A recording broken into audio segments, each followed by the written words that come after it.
तू जगाचा पोशिंदा, तू अन्नदाता, हे जे असं स्टोरी देऊन त्याला मोठे केलेलं आहे. म्हणजे काय आहे की एखाद्याला बोलवायचं, त्याला मारायचं घरात म्हणजे रूम मध्ये घेऊन आणि बाहेर जाऊन दाखवायचं की हा जगाचा पोशिंदा आहे, अन्नदाता आहे. तसं त्या शेतकऱ्यांचं ग्लोरीफाय केलं.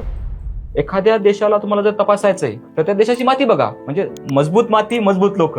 मग काय एवढी माती अशी एवढी खराब होत चालल्या? मातीमध्ये स्वच्छ ठेवायच्या नादामध्ये एवढे मशिनीकरण वाढलेले आहे, त्याच्यामुळे काय झालं की तुमचं जे जोडून ठेवलेली माती होती ती मोकळी झाली. मग माती काय नांगरायचीच नाही काय दरवर्षी? माती नांगरायची नाही हा प्रकार चुकीचा आहे मी म्हणत नाही, पण तिथं झिरो टिलेज न करता आपण मिनिमम टिलेज तिथे गेलं पाहिजे. शेतकऱ्याचा जो काडी कचरा आहे तो जमिनीकरता महत्वाचा आहे. तुमच्या शेतातला तुम्ही काडी कचरा 1000-2000 नवीन लोकांना द्यायला आणि तुम्ही मग टनेजवर खते टाकायला, तर डिग्रेड होण्यामागचं सगळ्यात मोठं कारण आहे की intensive use of fertiliser and chemicals. Intensive chemical म्हणजे काय झालं की मातीमधले जे मायक्रोज होते ते डिस्ट्रॉय झाले. आजकाल काय झालंय की शेतामध्ये थोडं जरी गवत उगवलं तर लगेच तणनाशकाचा वापर करायचा. तर हे तणनाशकांमुळे सॉइलला किती नुकसान होतं? तण कशामुळे येतं? Excessive use of fertiliser. मग हेवी मेटल, मायक्रो मेटल्स पूर्ण गेले जमिनीमध्ये, तर ते काय करतात, वीडला उचलायला मदत करतात. मग इकडे आपण वीड जास्त उगवतोय, मारतोय, नल इफेक्ट होतो झिरो. जवळपास 30 ते 40 तणनाशक WHO न कार्सिनोजेनिक च्या यादीत टाकले. बापरे, मी ते वापरायचेच नाही यार बाहेर ते लोकांना तुम्ही रेसिड्यू घालता आणि यांचा कॅन्सर न मारता की रे.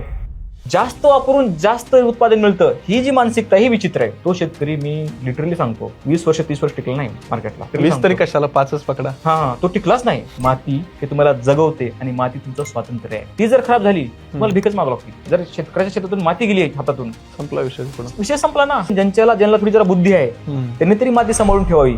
शेतीकडे बघण्याचा दृष्टिकोन फॅन्सी झालेला आहे की दिसती फॅन्सी तितकी नाही शेती. नाही, खूप अवघड आहे, एवढं सोपं नाही. आणि क्लॅरिटी नसल्यामुळे शेती ही जास्त बदनाम आहे. जे तरुण शेतकरी आहेत त्याला मला सांगायचंय की तुम्ही कॅल्क्युलेशन करा, राईट सोर्स बघा, माहिती कुठून घेतो आपण, सस्टेनेबल ऍग्रिकल्चर प्रॅक्टिसला बघा. पुढच्या पिढीला जर आपल्याला चांगलं अन्न, सेफ फूड द्यायचं आहे, रेसिड्यू फ्री शेती करायची आहे, तर सगळ्यात आधी आपल्याला मातीला जपायला पाहिजे. माती म्हणजे तुमचं स्वातंत्र्य आणि तुमचं पोटपाणी आहे. तुम्हाला विचार करायचा आहे की तुमच्या मातीला तुम्हाला जपायचंय का आपल्याला भिकायला लागायचं.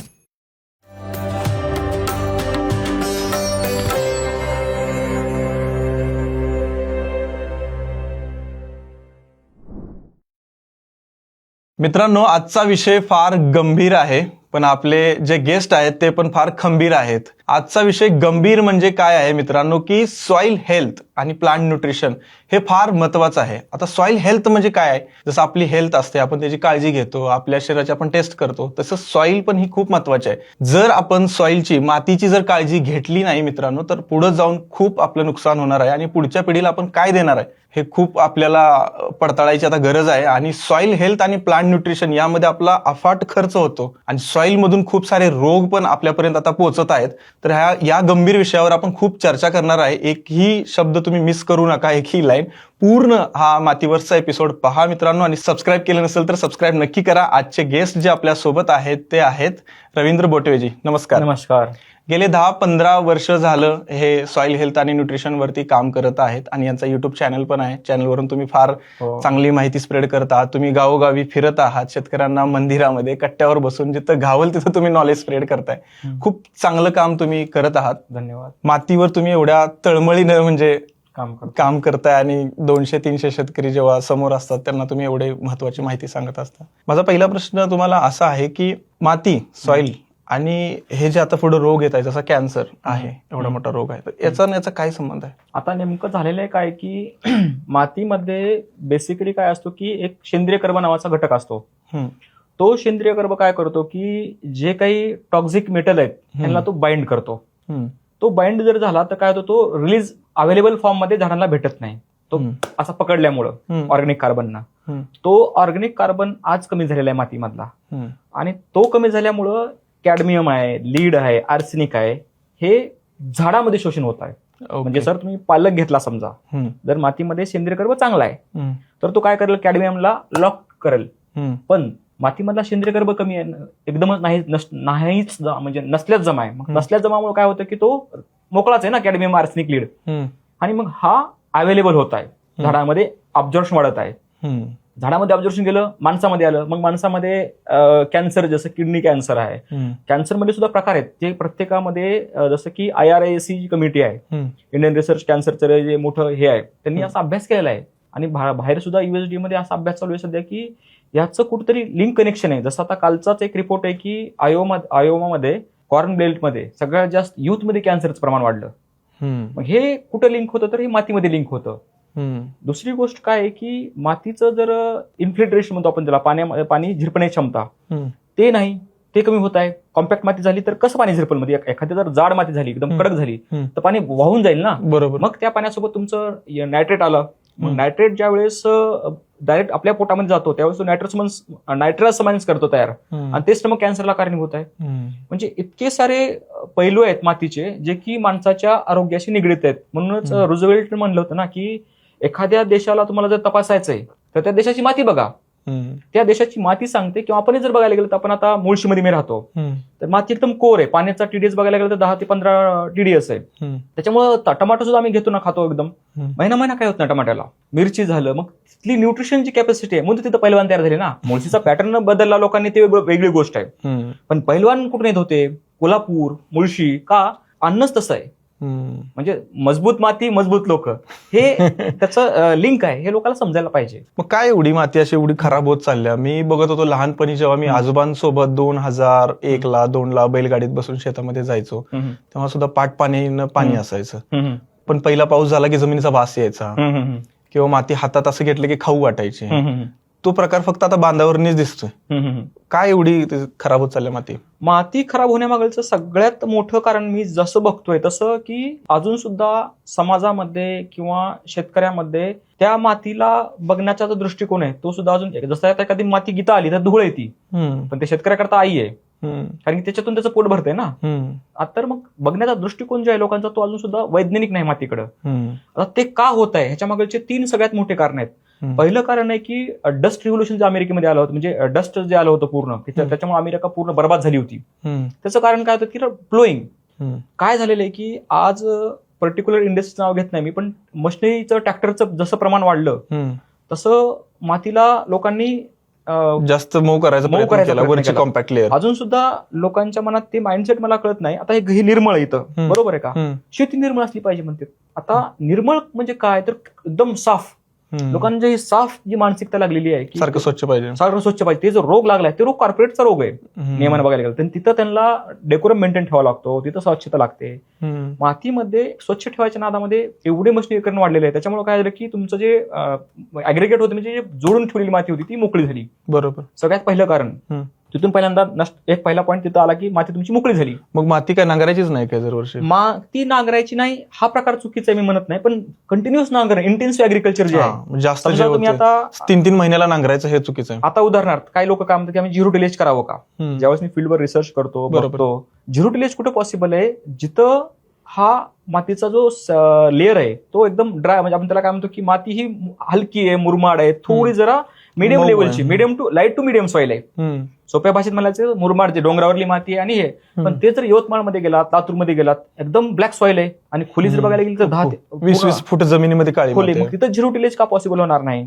तर तिथं काय त्या मातीचा गुणधर्म येतो, ती एकदम कडक बनते, कारण की क्ले सॉइल आहे. मॉन्टोमॉर्टॅलिटीचा नावाचा एक क्ले प्रकार असतो, तो त्याच्यामध्ये जास्त आहे. मग तिथं झिरो टिलेज न करता आपण मिनिमम टिलेज तिथे गेलं पाहिजे. काय आहे की ह्याच्यामुळे पहिली गोष्ट मातीची जी रचना आहे, संरचना आहे, ती आपण तोडली पहिल्यांदा, त्याला ब्रेक केलं.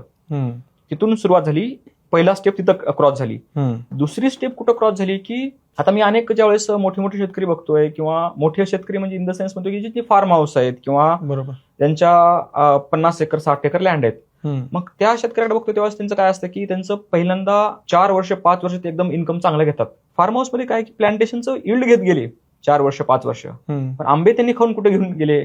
म्हणजे त्यांनी पुण्यात आंबे विकले ना सगळीकडे, किंवा त्यांचा आंबा मुंबईला गेला, दिल्लीला गेला, तिथं नाही पडला ना आंबा. मग हे जे नॉन ऍग्रिकल्चर लोक, म्हणजे ज्याला सायंटिफिक नॉलेज नाही म्हणता येत, नॉन ऍग्रिकल्चरच्या करता म्हणतोय मी की सायंटिफिक नॉलेज नाही ना कुठंच, ते काय म्हणतात की मग जंगल आहे तर जंगल सारखं सोडून द्या. अरे बाबा, पण जंगलामध्ये काय होतं की तिथला जो पक्षी आहे तिथं जे खाणार आहे, आता ह्याला फार्मर ऑफ फॉरेस्ट म्हणतात हॉर्नबिलला, कारण तो तिथं म्हणजे फार्मर कशा करतात तर आपला शेतकरी कसं 1 बी लावलं तर 100 बी करतो, तसं हॉर्नबिल सुद्धा काय करतो की खाल्लेलं दाण आहे ते सगळीकडे जंगलात पसरतो. तसं ते खाली पडलेले जे फळं होते त्याच्यातूनच कार्बन भेटलं ना, त्याच्यामुळे ते निसर्ग म्हणजे जंगल सिस्टीम तिथं तयार झाली, इकोसिस्टीम तयार झाली. बरोबर. हे काय करायला तर तिथला आंबा घ्यायचा, पुण्यातून मुंबईला, मुंबईतून दिल्लीला पाठवायचा, तिथं काहीतरी दिलं पाहिजे ना. नाही, तिथं काय आम्ही देणार नाही, तिथं आम्ही शिरोज करणार, झाड इम्युनिटी कमी होते. दुसरा मुद्दा काय की त्याच्यामध्ये जे आपण त्याला झाडाचं स्वतःचं जे अन्न तयार करायचं होतं, जे वेस्ट होतं ते वेस्ट कमी होत गेलं, सोप्या पद्धतीत सांगायचं मला तर. तिसरा प्रकार आता अजून यायला बायोचारचा, ह्याचा बायोब्रिकेटचा. आता ह्याला काय केलं की किती मेंटॅलिटी विचित्र आहे बघा. शेतकऱ्याचा जो काडी कचरा आहे तो जमिनीकरता महत्वाचा आहे. विदर्भ पट्ट्यामध्ये, ह्या पट्ट्यामध्ये काय करलेत की पळाटी झालं, हे झालं, आपलं तूर झालं, आता ह्याला श्रेडर करून तिथंच टाकलं पाहिजे ना. हे तिथून मक्का झालं, तिथून घ्यायलेत आणि त्याचं बायोब्रिकेट बनवायलेत. आणि तो शेतकरी जाऊन जमिनीत खत टाकायला आहे. किती विचित्र मानसिकता. म्हणजे दुसरी गोष्ट काय झालं की जमिनीमधला सेंद्रिय कर्ब तुम्ही म्हणजे तिथं तुम्हाला जे भेटत होतं, जे आहे ते फुकट आहे, ते तुम्ही काय करलात, एक 4,000-5,000 टनला, म्हणजे 2,000ला जास्तीत जास्त, मला वाटतं 1,000-2,000 रेट असेल त्याचा. त्या पूर्ण ते पूर्ण कचरा घेऊन जाईल ना सगळा पूर्ण त्याचा, ते गुंडाळा करतात, वापरतात. तुमच्या शेतातला तुम्ही काडी कचरा 1,000-2,000 म्हणजे लोकांना द्यायला, आणि तुम्ही मग टनेजवर खते टाकायला. दुसरा पर्याय मी सांगितला, पहिला जो तुम्ही स्ट्रक्चर बेक केलं, बरोबर. दुसरा तुम्ही जो काडी कचरा होता तो तिथं पडू दिला नाही, जरी पडला तुम्ही काय केलं त्याला पैसा करता शेताच्या बाहेर काढला, बरोबर. तिसरा कारण त्याला झाला की आता मातीचं स्ट्रक्चर कसं डिग्रेड झालं आपण ह्याच्यावर बोलायलो. तिसरं कारण सगळ्यात महत्वाचं झालं की इरिगेशन. बरोबर. पहिलं काय होतं की सिंगल क्रॉपिंग होती. सिंगल म्हणजे कसं की समजा खरीपमध्ये पावसाळा झालं, रब्बीमध्ये जर गरज पडली तर पाटाच्या पाण्यानं हरभरा घ्यायचा, ज्या पिकाला पाणी कमी लागतं, एक 20-30 वर्षाखाली. त्यानंतर ऊस हा प्रकार आला. आता उसाला मी नाव ठेवत नाही कारण तेवढंच एक पीक आहे जे की शेतकऱ्याला 3,500 देतं, फिक्स पैसे तर. तेच म्हणलं, उसाला मी नाव ठेवणार. एक शेतकरी पॉईंट ऑफ व्ह्यू मी कधीच नाव ठेवणार की शेतकरी ऊस घेतात. आपण म्हणणं चुकीचं आहे की तुम्ही ऊस घ्यायला तर माती खराब व्हायली. ते म्हणून तुझी माती तू खा, मला तर माझं पोट भरावं लागलं, काही माती खोद माझं पोट भरणार नाही ना. बरोबर. मग उसामुळे काय झालं की उसामुळे ड्रिप इरिगेशन कंपल्सरी पाहिजे होतं. मग तिथं लोकांनी काय केलं की आपले ड्रिप आहे म्हणून सह्या घ्यायला सुरुवात केली. म्हणजे मी का बोलतोय की मी ग्राउंडला फिरतोय, म्हणजे गावागावात बसतोय, तुम्ही बघितलं असेल मला की गावात चर्चा करतोय, संध्याकाळी पारावर बसतोय, मला ते आवडतं. आणि मी त्याच्यातून काय होतं, ऍज अ रिसर्च सायंटिस्ट म्हणून पॉईंट समजतात की कुठं नेमकं बिहेव्हिअरल, जरा सायकोलॉजी म्हणतो आपण, एखादा माणूस जर बिहेव्हिअरल मध्ये वाईट वागत असेल किंवा चांगला वागत असेल, तो काय ट्रिगर करतो हे बघितलं पाहिजे. बरोबर. त्याच्याकरता मी गावामध्ये फिरतो, रात्री पारावर बसतो, लोकांना बोलतो, वेगवेगळ्या ग्रुपला बोलतो. तर दुसरं कारण तिथं झालं की उसामध्ये हा फुल इरिगेशन आलं. उसाला 6 ते 7 लाख लिटर पाणी लागतं एकरी. म्हणजे इतक्या जास्त प्रमाणामध्ये जे पाणी गेलं, त्या पाण्यामध्ये आले क्षार. बरोबर. ते पाणी कुठले आले, सिटी मधल्या सगळ्या. सिटी तेव्हाच त्यामध्ये ज्यावेळेस डॅम आहेत, ते पाणी जाणार कुठं, ते पाणी गेलं आपल्या पाटपाण्यानं शेतामध्ये. त्या पाण्यामध्ये काय, फ्लश टँक मध्ये आज जर बघायला गेलं तर हात धुण्यापासून ते बॉडीचं साबण किंवा फेस वॉश काही वापरा तुम्ही, हाय सोडियम आहे, हाय क्लोरीन आहे. बरोबर. ते कुठं गेलं, ते मातीमध्ये गेलं. मातीमध्ये साल्ट तुम्हीच टाकला ना, स्ट्रक्चर तिथं डिग्रेड झालं.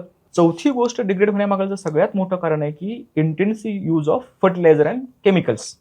हे झालंय कसं की, आणि ते मला एक विचित्र मानसिकता आज पॅटर्न बघतोय मी, त्यानं केलं की मी करणार. म्हणजे आज हार्बिसाइड मध्ये कसलंच रेग्युलेशन नाही, त्याच्यावर मी बोलतो नंतर तुमच्या पुढच्या प्रश्नाला. पण इंटेन्सिव्ह केमिकल म्हणजे काय झालं की मातीमधले जे मायक्रोज होते ते डिस्ट्रॉय झाले. बरोबर. ह्या 4 कारणामुळं मातीचं पूर्णपणे स्ट्रक्चर ब्रेक केलं माणसाने. बरोबर. त्याचा इतिहास आणि सायकोलॉजिकल पॅरामीटर आहेत, ती मला इथपर्यंत घेऊन येतात. बरोबर. हे माझा 15 वर्षाचा अनुभव आहे. आणि ह्या 15 वर्षात तुमचा या शेती क्षेत्रामध्ये एवढा प्रवास आणि हा कसं सुरू झाला ते सांगा ना. मला न्यूरोलॉजिस्ट व्हायचं होतं. मला प्रचंड आवड आहे विज्ञानाची. लहानपणापासून मी इंजेक्शन आणि हे प्रयोग आणि केमिस्ट्री माझी फार आवड. मला 12वीला 99 आहेत, मला फक्त 12वीला केमिस्ट्रीनंच वाचवलं. केमिस्ट्री मला प्रचंड आवड आहे. मला अजून सुद्धा मी फॉर्म्युलेशन मध्ये काम करतो किंवा वेगवेगळे मॉलिक्युलर ट्राय करायचा प्रयत्न करतो. मला न्यूरोलॉजिस्ट व्हायचं होतं. मी 1 वर्ष लातूरला गेलो आणि तयारी करायला सुरुवात केली. तिथं मला येतानाच बोलणं झालं मोरेसोबत की मी न्यूरोलॉजिस्ट ट्राय केली. बाबा म्हणजे आमचे आजोबा होते स्वातंत्र्य सैनिक माणूस. त्याच्यामध्ये म्हणलं, मग आई म्हणली, बाबा आपल्याला काही 1 वर्ष काही जमणार नाही तुला तयारी करायचं, तू काहीतरी बघ पुढं पोटा पाण्याचं. मी म्हणलं, आई मी हॉटेल मॅनेजमेंटला जातो ऑस्ट्रेलियामध्ये किंवा बाहेर देशामध्ये. आई बाबा आमच्या आजोबा म्हणले, यार काय ताटू उचलतो काय लोकांच्या आता काही. मी म्हणलं, मग तुमचं म्हणणं काय. नाही म्हणले, तू एवढं तुझं विज्ञान आहे तर ते शेतीमध्ये वापर ना. त्यांचा पाय मोडला होता त्या माणसाचा. म्हणजे आता ते स्वातंत्र्य सैनिक होते आणि प्रचंड इतिहासाचा बद्दल प्रेम, क्रांतिकारी अंगाला काढून काटा येतो असं एकदम माणूस की. आता माझा झेंडा विसरला, पण दररोज त्यांच्या ह्याला झेंडा राहायचा शर्टाला, आणि ते त्यांनी एम्ब्रॉयडरी करून घेतला होता. प्रचंड स्वातंत्र्य सैनिक माणूस, आणि एवढी आत्मीयता मातीबद्दल, लोकांबद्दल आणि देशाबद्दल की ते. आणि त्यांच्यासोबत मी, म्हणजे आईचे वडील, त्यांच्यासोबत मी लहानपण काढलं. कारण की आमच्या वडिला, म्हणजे माझ्या गावाकडे तर अक्षरशः एवढी गरीब होती की काय म्हणतो आपण त्याला, की शाळेला काय की भात सुद्धा नाही, म्हणजे पोळीसाठी सुद्धा हे व्हायचं इतकी त्यावेळेस, म्हणजे वडिलांची पूर्ण. नंतर सुधारली ती गोष्ट वेगळी. मला नोकरी लागली आणि वडिलांना आमच्या एक हे झालं सुरू, त्यांची पगार सुरू झाली संस्थेमधली. पण त्याच्या अगोदर मी वडिलाकडेच पूर्ण आजोबाकडे शिक्षण घेतलं. मग ते शिक्षण घेत असताना त्यांनी मला सांगितलं की रवी मग मातीसाठी कर ना, तुझं काय विज्ञान आहे ते शेतकऱ्यासाठी जाऊ दे ना म्हणले. डॉक्टर झाला म्हणजे तू झालाच डॉक्टर हो. मग तिथं त्यांनी मला आले आणि त्यांचा पाय मोडला असताना मी परभणीला ऍडमिशन घेतलं. परभणीला ऍडमिशन घेतल्यास परभणीच्या कॉलेजमध्ये डॉक्टर अब्राहम लिंकनचं लेटर आहे, मोठं लावलं एकदम विद्यापीठामध्ये. ह्याच्यावर ऍग्रिकल्चर कॉलेजमध्ये गेलात ना तुम्ही तर तुम्हाला दिसेल ते मोठं अब्राहम लेटर आहे. ते मला वाचलं मी. आणि दुसरी गोष्ट काय मला हे केली की आपण असं काहीतरी शिकलं पाहिजे. अजून सुद्धा माझ्या काही नोट्स आहेत त्याच्यात लिहिलेलं असतो मी, ज्यावेळेस पॉईंट समजत नाही ना तो ह्याचा प्रॅक्टिकल इम्प्लिकेशन काय आहेत हे मी बघितलं. बीएससी ऍग्री तिथून केली. एमएससी ऍग्रीला मग माझं म्हणलं ना की आता आजोबा आणि नेमकं आजोबा 3ऱ्या वर्षी असताना ते वारले. मग मी नंतर विचार केला की आपल्याला तर पुढं आता गेलोय तर सोडायचं नाही. मग 3ऱ्या वर्षीला माझे सगळे विषय गेले 5-6 ज्या ह्याच्यामध्ये आजोबा गेले ह्याच्यामध्ये. मग नंतर विचार केला की आपण ऍग्रिकल्चरमध्ये अजून मला आवड वाढली पॅथॉलॉजीमध्ये, प्लांट सायन्समध्ये. आणि मला ते विषय गेले माझे, जेनेटिक्स गेलं, पुन्हा प्लांट सायन्स गेलं, याच्यामध्ये पूर्ण विषय माझे गेले, इंग्लिश सहित गेलं पूर्ण. अरे बापरे अवघड झालं कंडिशन. मग मी म्हणलं अरे आता नाही सोडायचं, आता तर पूर्णच मार्क घ्यायचे. आणि मग मला तिथून माझा 8.5चा ग्रेड 3ऱ्या सेमिस्टरपासून लागायला सुरुवात झाली. आणि तिथून करत असताना मला आवड एवढी निर्माण झाली ना, मग मी लायब्ररीतच बसायचं दिवसभर. अजून सुद्धा म्हणजे मला वाटतं की 8-10 घंटे मी लायब्ररीत बसायचं. मग माझी ICAR नंबर लागला, ICAR थ्रू मला स्कॉलरशिप चांगली भेटली, पैशा पाण्याची व्यवस्था झाली. आणि मग MSc केली मी गुजरातमध्ये. MSc झाल्यानंतर मला मग तसंच रिसर्चचा किडा तो मी हैदराबादला गेलो, एका सीड कंपनीमध्ये गेलो. तिथं मला त्यांनी जर्मप्लाझम आणला, मी तयार करायला लागलो. त्यांनी मला म्हणले की नाही आपल्याला एका एक्स कंपनीला द्यायचे ते जर्मप्लाझम. ते जर्मप्लाझम फार मी चांगले गोळा केले होते. आज जे गोदावरी तूर आहे किंवा BSMR 711 आहे, डॉक्टर चव्हाण सर सोबत मी ते काम केलं होतं. DK पाटील आहेत, हे जे बदनापूरचं स्टेशन आहे तुरीवरलं, मी ते जर्मप्लाझम गोळा केला होता मी पूर्ण भारतामधला. म्हणलं ह्या कंपनीला देऊन ही कंपनी तर काय करणार शेवटला, आपण ज्यासाठी आपण तळमळ केली ती म्हणलं नाही, ते सोडलं. आणि मग रिलायन्स इंडस्ट्रीमध्ये मी जॉईन झालो. कारण रिसर्च कुठेतरी रिसर्च करावं लागेल ना म्हणलं मी. मग ते करत असताना रिसर्च करत असताना तिथे एक गंगा मॅडम होत्या. त्यांनी म्हणलं की एवढं पोटेन्शियल आहे. आपण त्यावेळेस जिओचा प्लॅन होता की अक्रॉस इंडियामध्ये इन्फॉर्मेशन कम्युनिकेशन टूल टाकायचे. हे फार नवीन होतं, म्हणजे हे तंत्रज्ञान जे आहे इन्फॉर्मेशनचं, डिजिटल मीडियाचं, हे मी 2000 मला वाटते 12 पासून बघतोय की कुठं कसं वाढायलंय काय नाही. त्यावेळेस MS स्वामीनाथननी पहिल्यांदा काम केलं ह्याच्यावर, इन्फॉर्मेशन कम्युनिकेशन टूल्सवर जर भारतात कोणी काम केलं तर MS स्वामीनाथनची एवढी चांगली विजन होती की त्यांनी तर रिव्होल्युशनवर काम केलंच, पण इन्फॉर्मेशन कसं दिलं पाहिजे शेतकऱ्यांना, डिस्मिनेशन ऑफ नॉलेज काय असलं पाहिजे त्याच्यावर मी अभ्यास करायला सुरुवात केली. आणि तिथं हे करत असताना तिथं मला समजलं की सर्टिफाईड क्रॉप ऍडवायझर जे आहे, मग हे जर डिस्ट्रिब्युशन मला ऑल ओव्हर वर्ल्डला जायचं तिथं जगामध्ये तुमच्याकडे सर्टिफाईड क्रॉप ऍडवायझर नावाचे एक एक्झाम आणि कोर्स असतो. तो जर तुमच्याकडे असेल तर तुम्ही जगामध्ये कुठे बोलू शकता. बाहेर देशामध्ये एक परीक्षा असते. जर समजा मी तुमच्या शेतावर गेलो आणि असं म्हणणं सांगू शकत नाही की हे युरिया घ्या, हे खत घ्या, ते म्हणतात की are you certified crop adviser. मग विस्कॉन्सिन मध्ये मी तो कोर्स केला, त्याचा स्पॉन्सर रिलायन्सनं पूर्णचा खर्च उचलला पूर्ण. ते करत असताना मग मी पूर्ण ते डिझीज आणि पेस्टचे काय पॅटर्न असतात, जसं की नागाळे असेल नागासारखं हे करते, पुन्हा हॉपर असेल तर हॉपरचे पानं हे होतात, खोपडे दिसतात तुम्हाला. चिप्स मध्ये बघायला गेलं त्याचा पॅटर्न एक ह्याच्यावर जर तुम्ही अंगूर झालं, पुन्हा पोमोरेट झालं, त्याचे पॅटर्न बनतात त्याचे खरबडण्यासाठी. म्हणजे प्रत्येक रोगाचे आणि प्रत्येक किड्याचे पॅटर्न आहेत, हे मी तिथे शिकलो. म्हणजे तसं माझं न्यूट्रिशन कोर्स असल्यामुळं मला पूर्ण समजायला मदत झाली. आणि ते करत असताना मला चांगली संधी भेटली. भारतात आलो तर ह्यांचं काय पूर्ण हे प्लॅन पुढे जात नव्हते. मग मी GIZ नावाची एक संस्था आहे, जर्मन डेव्हलपमेंट कॉर्पोरेशन, फार मोठी संस्था आहे, आणि सॉलिडेडार्ड ह्यांच्यासोबत मी सस्टेनेबल ऍग्रिकल्चर, तिथून माझी सॉइलची खरी यात्रा सुरू झाली. ट्रायबल शेतकऱ्यासोबत काम करायला सुरुवात केली. मग तिथं काम करत असताना मला समजलं की आंतरराष्ट्रीय जे व्यासपीठ आहे ते सॉइलवरले मोठे मोठे लोक, मी ज्यावेळेस सायंटिस्ट सोबत बोलायला लागलो त्यावेळेस मला कळलं की आपण जे ऍग्रिकल्चर शिकलो आहे विद्यापीठामधलं आणि ग्लोबल लेवलला प्रॅक्टिकल ऍग्रिकल्चर चालू आहे त्याच्यामध्ये फार अंतर आहे, प्रचंडच अंतर आहे. म्हणजे काय म्हणतो आपण की त्यांचा बघण्याचा दृष्टिकोन ऍग्रिकल्चरचा. आता मी जर तुम्हाला म्हणलं की ऍग्रिकल्चरमध्ये law of thermodynamics gives energy, तुमच्या ह्याच्यावर सांगू शकतो की हार्डली लोकांना माहिती आहे की थर्मोडायनामिक्स लॉ काय लागतो, गिव्स एनर्जी काय असते. मग तिथं समजायला लागलं की फिजिक्स आहे हे पूर्ण, आपण तर बायोलॉजीमध्ये अडकलो अजून, पण ह्याच्यामध्ये फिजिक्स आहे आणि ते फिजिक्स कामाला येतं. मग असंच मी पण मला पहिला पॉईंट बोललो ना की सॉइल स्ट्रक्चर बिघडतंय. मग सॉइल स्ट्रक्चर बिघडते म्हणजे काय, तर फिजिक्स बदलायले. मग तिथं मला ते, आणि मग आम्ही काय केलं की पूर्ण भारतामध्ये हेल्दी सॉइलवर एक प्रोजेक्ट रन केला, पूर्ण भारतामध्ये अक्रॉस इंडिया GIZचा त्या अंतर्गत, आणि सस्टेनेबल ऍग्रिकल्चर मिशनवर काम करत गेलो. म्हणजे काम करत असताना मला असं समजलं की अशा काय रिस्क आहेत ज्या की शेतकरी कंट्रोल करू शकतो. कंट्रोलेबल रिस्क आणि अशा कोणत्या जोखमी आहेत ज्या की शेतकऱ्याच्या हातात नाहीत. त्याच्यावर मी एक रिपोर्ट लिहिला आणि ते पब्लिश झाला. आणि ते पब्लिश झाल्यामुळे मला पुढे अजून संधी भेटली व्यासपीठावर जाण्याची. हे करत असताना इक्रिसॅटमध्ये व्हिजिटिंग सायंटिस्ट आहे, पुन्हा मी त्याच्यामध्ये पीएचडी केली इन्फॉर्मेशन कम्युनिकेशन टूल्समध्ये. कारण की माझी एक फर्म बिलीफ होती पीएचडी तर कुठंच नाही करायची. कारण का करून काय करणार आहे तुम्ही, ऑनलाईन पीएचडी करून घ्यावी मला डोक्याला ताण नाही. कारण की माझा कोर रिसर्च आहे माझा. मग मी पीएचडी करून घेतली त्याच्यामध्ये की इन्फॉर्मेशन कम्युनिकेशन टूल कसं होतात, कसं डेव्हलप होतात, काही मला पुढे अजून जाण्याची इच्छा होती. त्यातली मी पीएचडी करून घेतली आणि मग इक्रिसॅटमध्ये प्लॅन्टिक्स सोबत मी काम करायला सुरू केली. कारण की प्लॅन्टिक्सचं आणि माझं विजन सेम होतं. शेवटला मी काय म्हणतो की मी काम त्याच लोकांसोबत करतो की ज्यांचं विजन मॅच आहे. सस्टेनेबल ॲग्रिकल्चर आहे, रेसिड्यू फ्री फार्मिंग आहे, फॉर्म्युलेशन आहेत काही इनोव्हेटिव्ह, ते असेल तर मग काम करण्यात मजा आहे. आजकाल काय झालंय की शेतामध्ये थोडं जरी गवत उगवलं तर लगेच तणनाशकाचा वापर करायचा.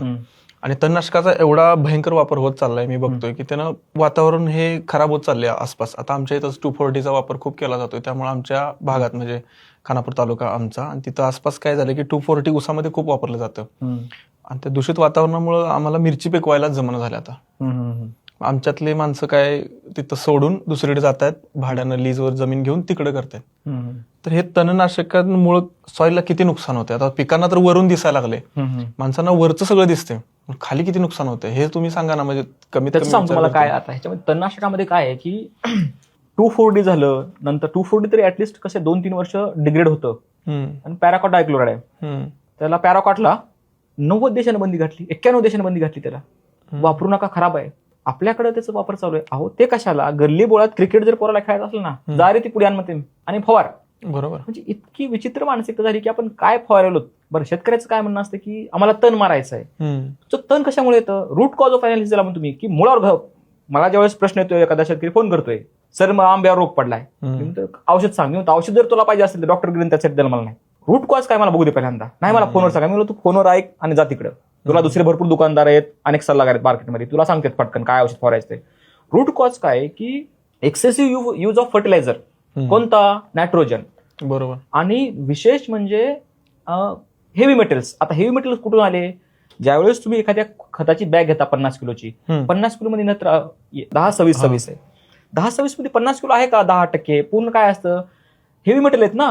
मग हेवी मेटल, मायक्रो मेटल्स पूर्ण गेले जमिनीमध्ये, तर ते काय करतात, वीडला उचलायला मदत करतात. मग इकडं आपण वीड जास्त उगवतोय, मारतोय. म्हणजे तेच झालं ना की एकीकडे आपण जास्त, म्हणजे एकीकडून वीज द्यायचं, एकीकडून अमृत द्यायचं, नल इफेक्ट होतो 0. ते अजम्पशन करा की तुम्ही एक्सेसिव्ह खतं टाकलेत, काय येणार आहे, जास्त गवत येणार आहे. बरोबर. जास्त गवत आलं, पुन्हा तुम्ही काय केलं, तणनाशक वापरलं. बरं, त्या तणनाशकाचं अडचण काय ह्या लोकांना, म्हणजे आता इथं काय दोष होतो माहिती का, शेतकऱ्याचा दोष नाही म्हणणार मी, ग्राउंडला काम केलंय मी, त्यामुळे मी म्हणणार नाही की इथं शेतकरी चुकीचं आहे. अडचण काय आहे की मुळात जर तुम्हाला कळतंय की प्लॅस्टिकच्या ताटामध्ये खाल्ल्यानं कॅन्सर होतो. प्लॅस्टिकचे ताट जे आहे त्याच्यात तुम्ही लग्नवाळ्यामध्ये ह्याच्यामध्ये तुम्ही जेवता, लहान मुलाला समजते हो ते प्लॅस्टिक वितळते. आज त्याच्यापेक्षा वाईट अवस्था काय, तर वापर केलेलं प्लॅस्टिक, त्याच्या पत्राळ्यानं लोक त्याच्यावर गरम वरण खातात, त्यातूनही कॅन्सर होतोच ना. मग कॅन्सर व्हायचे दृष्टिकोन जो आहे तो आपल्या कशामधून येतो, आपण जी इंडस्ट्री आहे, इंडस्ट्रीने बॅन घातलं पाहिजे. गव्हर्नमेंटचं नियंत्रण, गव्हर्नमेंट एकच करू शकतं ना, त्याच्यावर पॉलिसी आणून त्या तणनाशकाला बंदी घालू शकतं. बरोबर. वापर तुम्ही थांबवू शकणार नाहीत ना, कारण की काय, तण आल्यास तो मारणारच आहे. पण जर अभ्यास केला तर आज असं आहे की जवळपास 30 ते 40 तणनाशकं हे USDA WHO न कार्सिनोजेनिक च्या यादीत टाकलेत. बापरे, मी ते वापरायचेच नाही. वापर. युरोप झालं, मला सांगा फक्त अमेरिका काय सोडलं, अमेरिकाच कॅपिटलिस्ट. युरोप तर तुम्हाला हाती लावू देत नाही. युरोप तर खूप स्ट्रिक्ट आहे सगळ्या गोष्टींमध्ये. तिथं असं नाही की टाकला गेला आणि वडापाव टाकला रस्त्याच्या कडेला. 10 लायसन तुमच्याकडे, ते कोणतं तेल वापरायलास, कुठून बाव आणायलास, कुठून ब्रेड आणायलास. मग काय, आपण साधी द्राक्षे पाठवायची म्हणली तर तिथं द्राक्षाला बघा. आता द्राक्षावर मी अनेकदा म्हणतोय की बाबा बाहेरच्या, आता मी एक आता क्रांतिकारी विचार असल्यामुळे देशाचे प्रेम असले मी म्हणतो की यार बाहेरच्या लोकांना तुम्ही रेसिड्यू फ्री घालता आणि यांना कॅन्सर ना मारता की रे. बरोबर. हे तुमचं देशप्रेम नाही का? हे लोक म्हणजे मला पैसा भेटतो, अरे पण पैसा पण माती कुणाची शेवटला. कुठं ना कुठं विचार करायलाच पाहिजे, सगळ्यांनीच रेसिड्यू फ्रीकडे वळायला पाहिजे. सगळ्यांनी रेसिड्यू फ्री करा. आणि त्याच्यावर उपाय काय, आता तर 2,4-D मारले किंवा हे ह्याच्यावर काय उपाय आहे की आज बाजारामध्ये रिसर्च मध्ये चालू आहे की US मध्ये, पुन्हा नंतर युरोपमध्ये, की how you degrade the 2,4-D. मी आता सोनिरामध्ये ज्या वेळेस वांगीला गेला तर तिथं एक तळ आहे आणि तिथं लोक हे करतात, अद्रक धुतात बघा त्या वांगीच्या कारखान्यात. तिथं गेलं असताना तिथं मी तिथले सॅम्पल घेतले काही, आणि मी ते सॅम्पल काय घेतले कारण की त्या जागी जर बॅक्टेरिया किंवा जीवाणू थ्राईव्ह व्हायले तर त्याचं काय केमिस्ट्री आहे, त्याचं काय मॉलिक्युलर अनालिसिस आहे. म्हणून मी त्याच्यावर आता अभ्यास सुरू केलेला आहे की असे काही मायक्रोज आहेत का फिफ्थ मॉलिक्युलर टेक्नॉलॉजीने की त्यांचा वापर करून आपण डिग्रेडेशन करू शकतो. त्याच्यावर माझा रिसर्च चालू आहे. मला वाटतं एक दोन वर्षामध्ये त्याला फायनल प्रूफ भेटून तो पुढे येईल की डिग्रेड तर करणं गरजेचं आहे. बरोबर. सगळ्यात 360 ते 4 वर्ष राहतं. आता त्याच्या पुढची सांगतो वाईट कंडिशन काय आहे. नुसतं 2,4-D मारणार नाहीत, 2,4-D मध्ये ॲमेट्रिन टाकतील. त्याच्यामध्ये पुन्हा काय जमलंच तर नाही सांगतो तुम्हाला, जमलंच तर पुन्हा ते मेट्रिब्युझन टाकतील. म्हणजे कॉम्बिनेशन वापरतील. एकाचा रेजिस्टन्स जरी गवता आला तर त्यात दुसरं मिक्स करायचं आणि ह्यानं गवत मारा. त्यांना काय होईल माहिती का, उलट रेजिस्टन्स बिल्ड होत ना जर तुम्ही मिक्स फवारले. रेजिस्टन्सचं सायन्स काय की तुम्ही आलटून पालटून वापरा, एकत्र करून वापरा नाही. यांनी चुकीचा अर्थ घेतला. म्हणजे आणि कंपनी म्हणजे खाली कंपन्यांनी काय सांगितलं की मारा मिक्स करून, काय होत नाही. नियम काय, सायन्स काय सांगतं की रेजिस्टन्स जर तुम्हाला बिल्ड व्हायचं नाही तर तुम्ही काय वापरलं पाहिजे. आपला इथं मुद्दा होता की यावर्षी मी पहिल्यांदा फ्ल्युबेंडामाइड वापरलं, तर मला ती ग्रुप चेंज करायची ना, तर मी ऑर्गनोफॉस्फेटला गेलो. तुम्ही केमिस्ट्री बदलली, ग्रुप ऑफ केमिस्ट्री बदलली, त्याचा ते अर्थ आहे. ह्यांनी काय करायला येतं, मारा एकत्र करून सगळं. त्याच्यामुळे काय माहिती का, जी नवीन केमिस्ट्री जी डेव्हलप करायची आणि त्याच्यामध्ये इंडस्ट्रीचा काय नुकसान आहे, रिसर्च पॉईंट सांगतो काय येते. एकदा रेजिस्टन्स बिल्ड झाला की कंपन्यांचं जे काही इन्व्हेस्टमेंट होतं रिसर्चवरलं ते उडतं पूर्ण. रेजिस्टन्स बिल्ड झाला, उडलं पाहिजे. बरोबर. तिथपर्यंत काय होतं, पेटंट उडतं. म्हणजे हे जे व्हाईट लेवलवाले आहेत, व्हाईट लेवलवर तुम्हाला माहिती की आता समजा माझ्या कंपनीचे पेटंट होतं, ते 10 वर्षाकरता 5 वर्षाकरता होतं. ते मी पैसे कमवून घेतले चांगले, कमवले. एकदा ते कॉमन झालं म्हणजे त्याचा रेजिस्टन्स बिल्ड झाला. आता कार्बन नेन्झिल आहे 50 WPचं, कार्बन नेन्झिल वापर. अरे ते तर 1947 घटक आहे. ज्यावेळेस वर्ल्ड वॉर सेकंड होत होता त्यावेळेस 2,4-Dचा आविष्कार आहे. तिथलं निर्मिती आहे. हे काही हर्बिसाइड जे आहे ना ते काही जाणून बुजून नाही तयार केले, ते तयार केले ते वॉरसाठी, गवत जाळायला, फील्ड जायला. म्हणजे आपण काय म्हणतो फील्डच्या फील्ड पूर्ण त्याच्यावर काम चालू होतं की ज्यावेळेस सेकंड महायुद्ध सुरू होतं ना त्यावेळेस फार मोठा रिसर्च झाला. तितका एवढा म्हणजे जगामध्ये जागतिक युद्ध 2 त्याच्यावर जेवढा रिसर्च झाला असेल त्याच्यानंतर केव्हाच झाला नाही. ते रिसर्च त्याच्या करता होता की डॉमिनन्स कसं मिळवायचं, काय करून बायोफेन तयार करता येईल का, हर्बिसाइड काय तयार करता येईल का, त्याच्यावर तो होता. म्हणून म्हणतोय की हे जे घटक आहेत ते ऑलरेडी आउटडेटेड आहेत.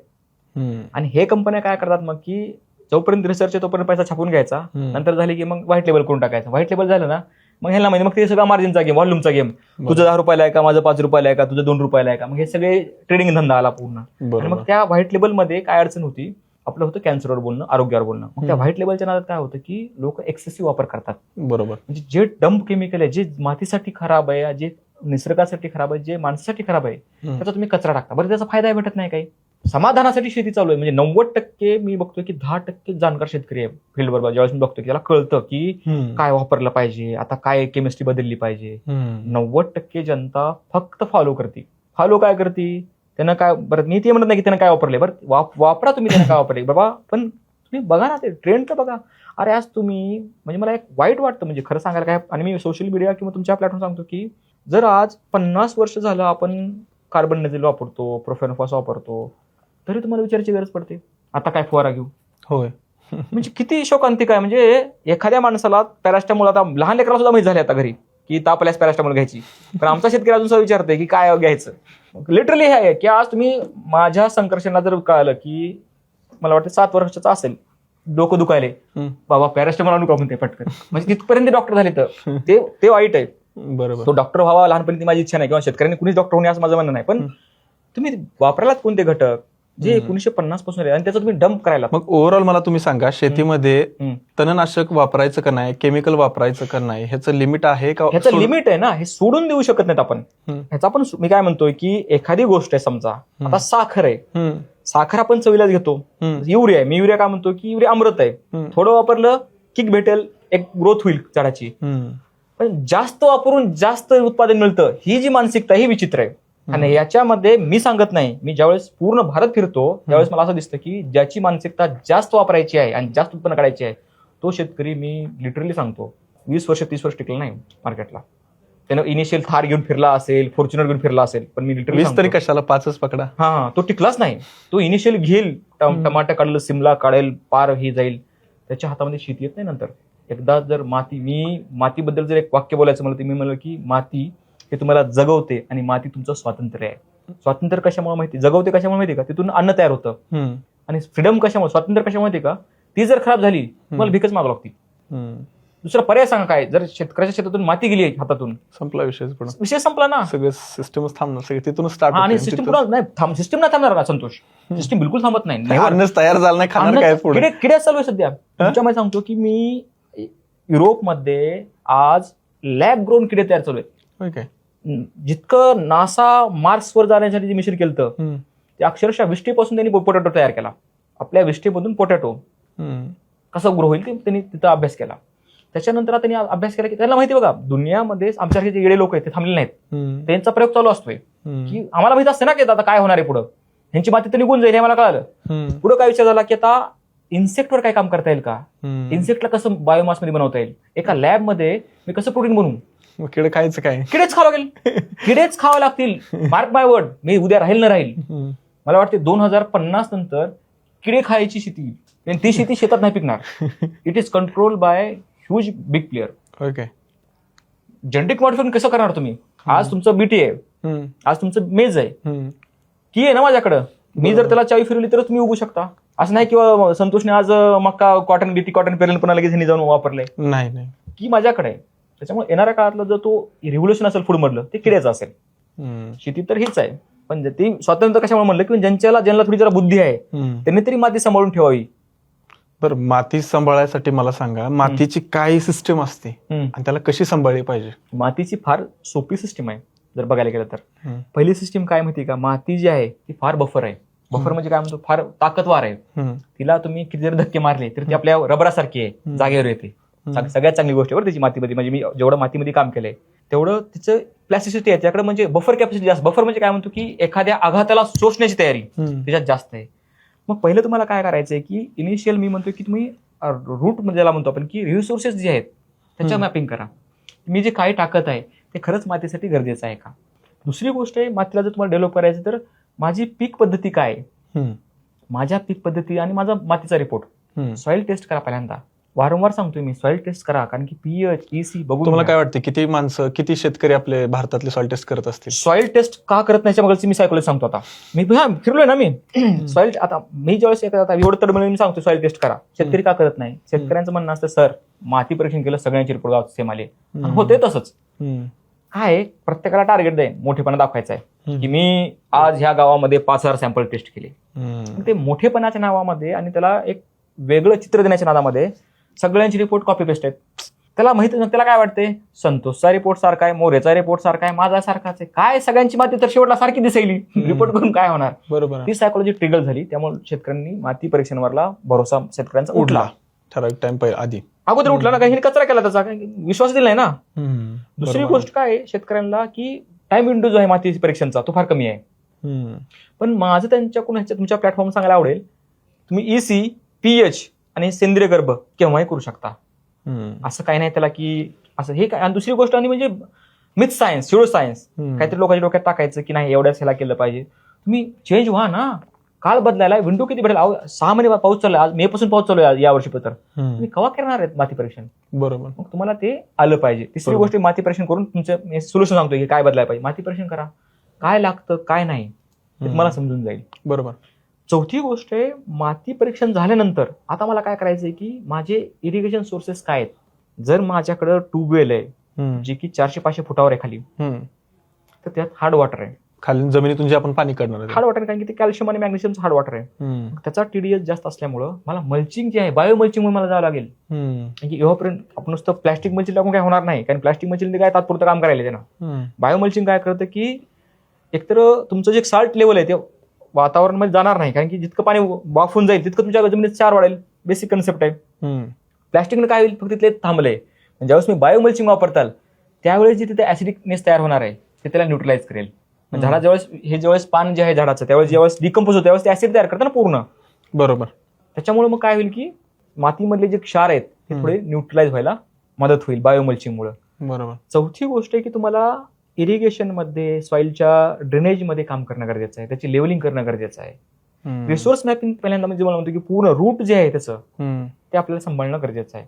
हे 5 जरी गोष्टी केल्या शेतकऱ्यांनी, मॅपिंग करणं पहिल्यांदा की माझ्याकडे काय रिसोर्सेस आहेत, माझ्या बांधावर कोणते झाड येतं, माझ्याकडे जनावरं किती येतं, ह्याचं मॅपिंग करणं पहिल्यांदा. रिसोर्स मॅपिंग जसं मी बिझनेस आपण करतो त्यावेळेस बघतो ना की माझ्याकडे किती संसाधन आहेत. बरोबर. रिसोर्स मॅपिंग कुणालाच माहित नाही काय आहे ते. दुसरी गोष्ट आहे की माझ्याकडे जे अवेलेबल रिसोर्स आहेत त्याचं मी कसं बेस्ट युटिलायझेशन करू शकतो. तिसरी गोष्ट आहे माती परीक्षेमध्ये काय करू शकतो मी. माझा मातीचा पीएच जर माझा 8.5 आहे, तू अमेरिकेचा जरी सायंटिस्ट बोलवलास सांगतो आणि त्याचा विचार केलास की मी नाही इथं काय घेतो अव्याकडे घेतो किंवा मी काय नाही रे शक्य. आणि शक्य जरी झालं तर 4 वर्षात तू देश सुधारू लागशील. 8.5 पीएच ला ते अपटेकच नाही करणार, नाही करणार ना. झाडाला ते लागूच होणार नाही पीएच जमिनीचा जास्त असेल तर. काही लोक मी बघतोय की आता जे कोणी फार्म हाऊस वाले येतात त्यांच्याकडे पैसा भरपूर आहे, ते मियावाकी नाही ते टियावाकी ते टीनाला लावून टाकेल तिथं आणि ती व्हिडिओ टाकेल. मग तू बघून त्याची कॅपॅसिटी 900 रुपये द्यायची आंब्याची आहे रे बाबा. त्याच्याकडे पैसा भरपूर आहे, त्याचा आंबा 900ला जाईल. आता त्याचं उदाहरण कसं सांगतो मी. आता फार्म हे मोठ्या मोठ्या शेतकऱ्यांसोबत मी काम करतो. यांचं कसं असतं माहिती का, एक मोठं नेटवर्क असतं. ते तुमचा आंबा ना 100 रुपयाला नाही 1000 रुपयाला घेतील, एक प्रेस्टिज दाखवण्याकरता. तेच कन्सेप्ट वेगळी हो पूर्ण. ते शेतकऱ्यांनी समजून घ्यायला पाहिजे. ग्राउंड लेवलची वेगळी आहे. ग्राउंड लेवल मग आमचा मोरेना जर मी वाकी गेला तर लोक त्याला 10 रुपयाला विचारणार आहे दरबार कसा दिसायला म्हणतील पहिल्यांदा.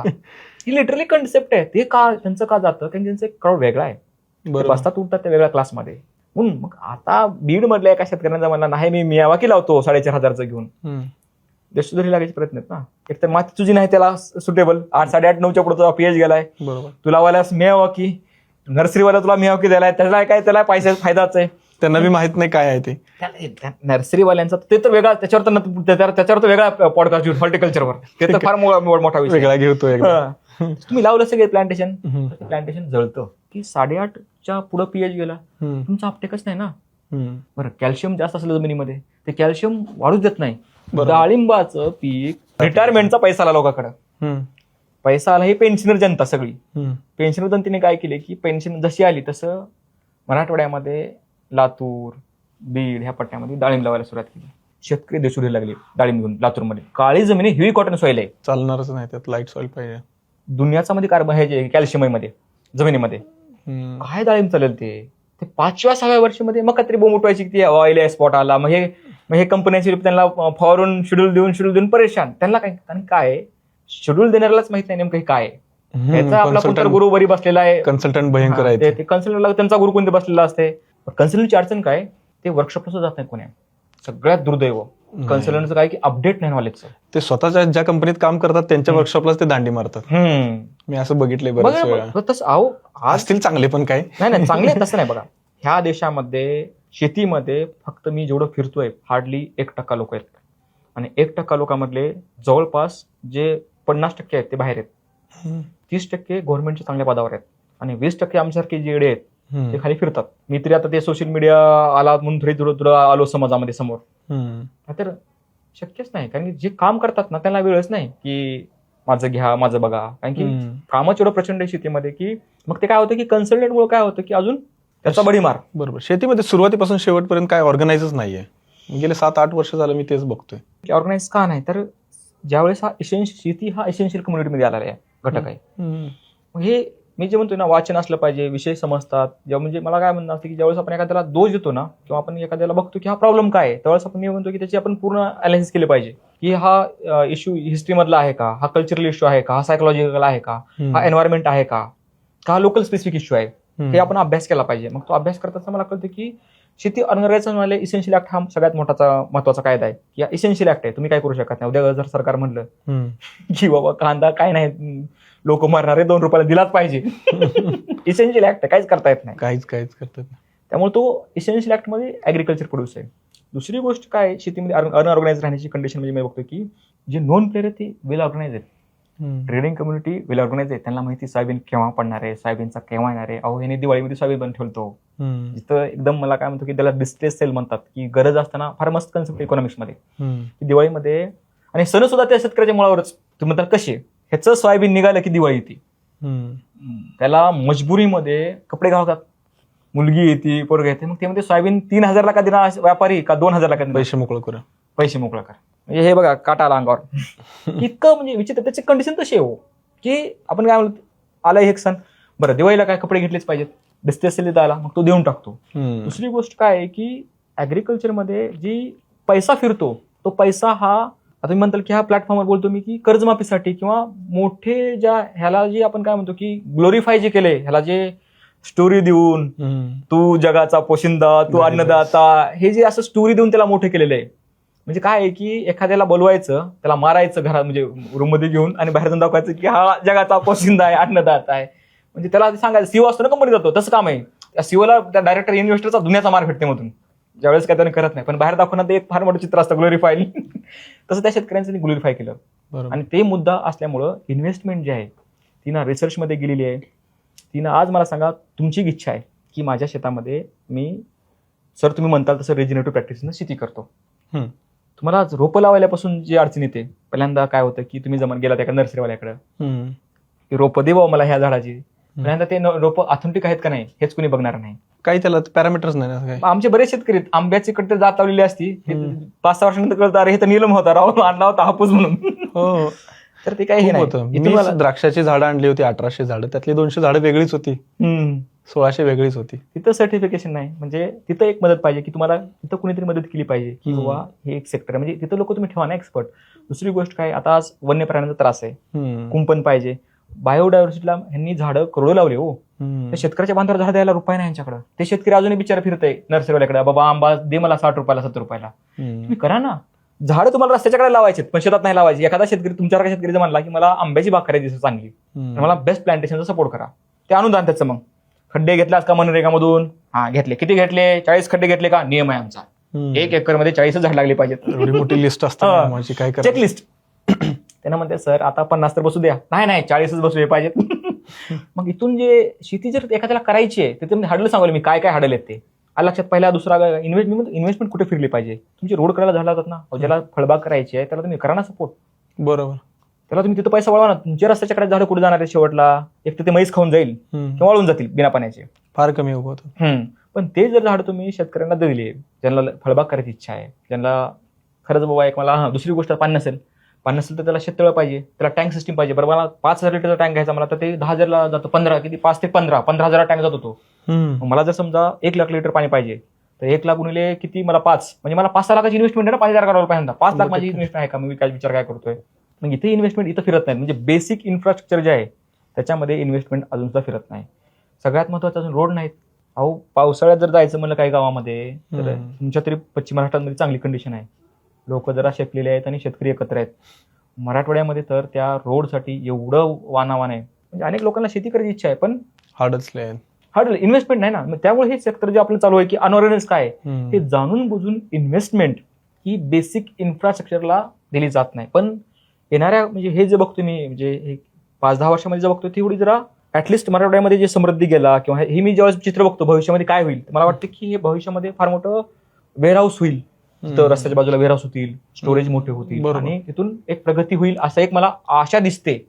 कन्फर्म नाही, कन्फर्म काहीच नाही सोडा. कन्फर्म यांच्या जीवर आता मला सांगा 100 वर्ष काय कन्फर्म झालं नाही अजून. स्वतः अजून रोड नाही ना अजून सुद्धा.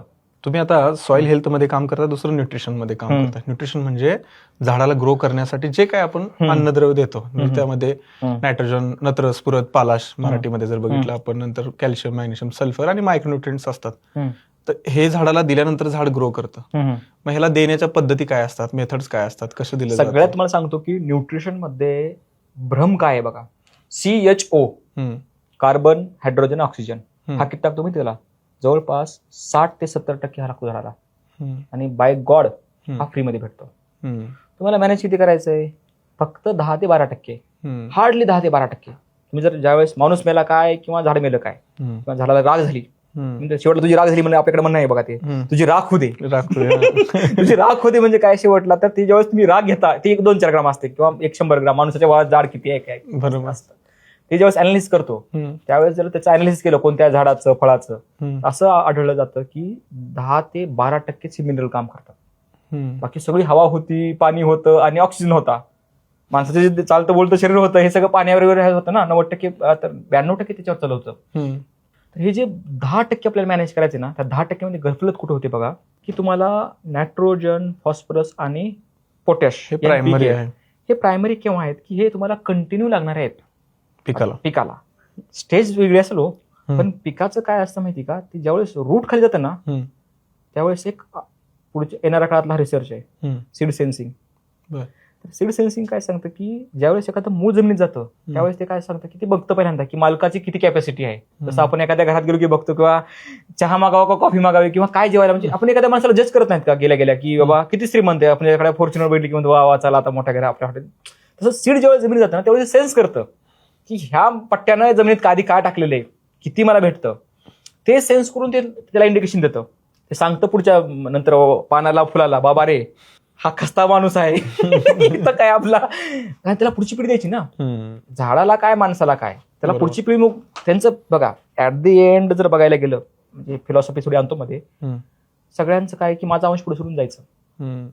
मग ते मी असेल, झाड असेल किंवा तुम्ही असेल, कुणी असेल तरी माझा अंश मला द्यायचा आणि पुढे जायचंय. तसं ते काय त्याची खस्ता हालत आहे, लवकर आपण कमी पानामध्ये टाकून देऊ पुढे चलू. इथं त्याला न्यूट्रिएंटची मॅनेजमेंट होते. एनपीके हा कंटिन्यू लागणारा न्यूट्रिएंट सोर्स आहे. बरोबर. बाकीचे जे सूक्ष्म अन्नद्रव्य आहेत, कॅल्शियम आहे तुमचं, त्याच्यामध्ये पुन्हा त्याच्यामध्ये डिग्रेड येतं, ते फार टेक्निकल जाईल. सेकंडरी मायक्रोन्यूट्रिएंट. पण माझं म्हणणं काय असतं की ह्याची जी मात्रा आहे ही फार कमी लागते. सेकंडरी आणि मायक्रोन्यूट्रिएंट ह्यांनी काय करायला की आता समजा झिंक आहे, झिंक जास्त दिलं फॉस्फरस हे होतं ना कमी, त्याच्यामध्ये ते फार मायन्यूट पण लागतात. हो तुमच्याकडे भेटायला तुम्हाला स्वस्त भेटत असेल किंवा महाग भेटत असेल मला मान्य, म्हणजे मला माहित नाही ते काय त्याचा सोर्स आहे ते, पण भेटायला म्हणून मी जे जास्त टाकलं तर ते फिक्स होतं. मी आजकाल एक ते फार भ्रम आलाय डोक्यामध्ये लोकांचा की 80-20 85-90 imported from Spain, imported from कुठलं चायली विली. अरे येड्यांनो, ते समुद्राचं मीठ आहे आणि सगळ्यात जर तुम्ही रिसर्च केला तर हे चायनातून येते अर्ध. पोट्याचा सोर्स एक आहे इस्रायलकडं, ते मीठ आहे ना सगळं, शेवट समुद्रात शेवटला मीठ आहे. बरोबर. आणि जर रिसर्च पूर्ण केला आणि हे केला तर असं दिसतं की त्याची जी क्वांटिटी आहे ती तुमच्या मध्ये टाकल्यानंतर तुमचा किती जरी भारी गिडा असला, 80 नाही 100 जर निघाला नाही भविष्यामध्ये, हे लोक टाकतात तसं शक्यच नाही ना. फॉस्फरिक ऍसिडमध्ये फॉस्फरस हे 65% ते 80% 85% मॅक्सिमम. 90चा फॉस्फरिक गिड कसा तयार होईल मला अजूनही मी विचार पडलो किंवा आज नवीन एखादा मॉलिक्यूल कुणी नोवेल भेटलं त्याला तर कसं शक्य आहे की आता तर सगळे एलिमेंट डिस्कवर झाले ना.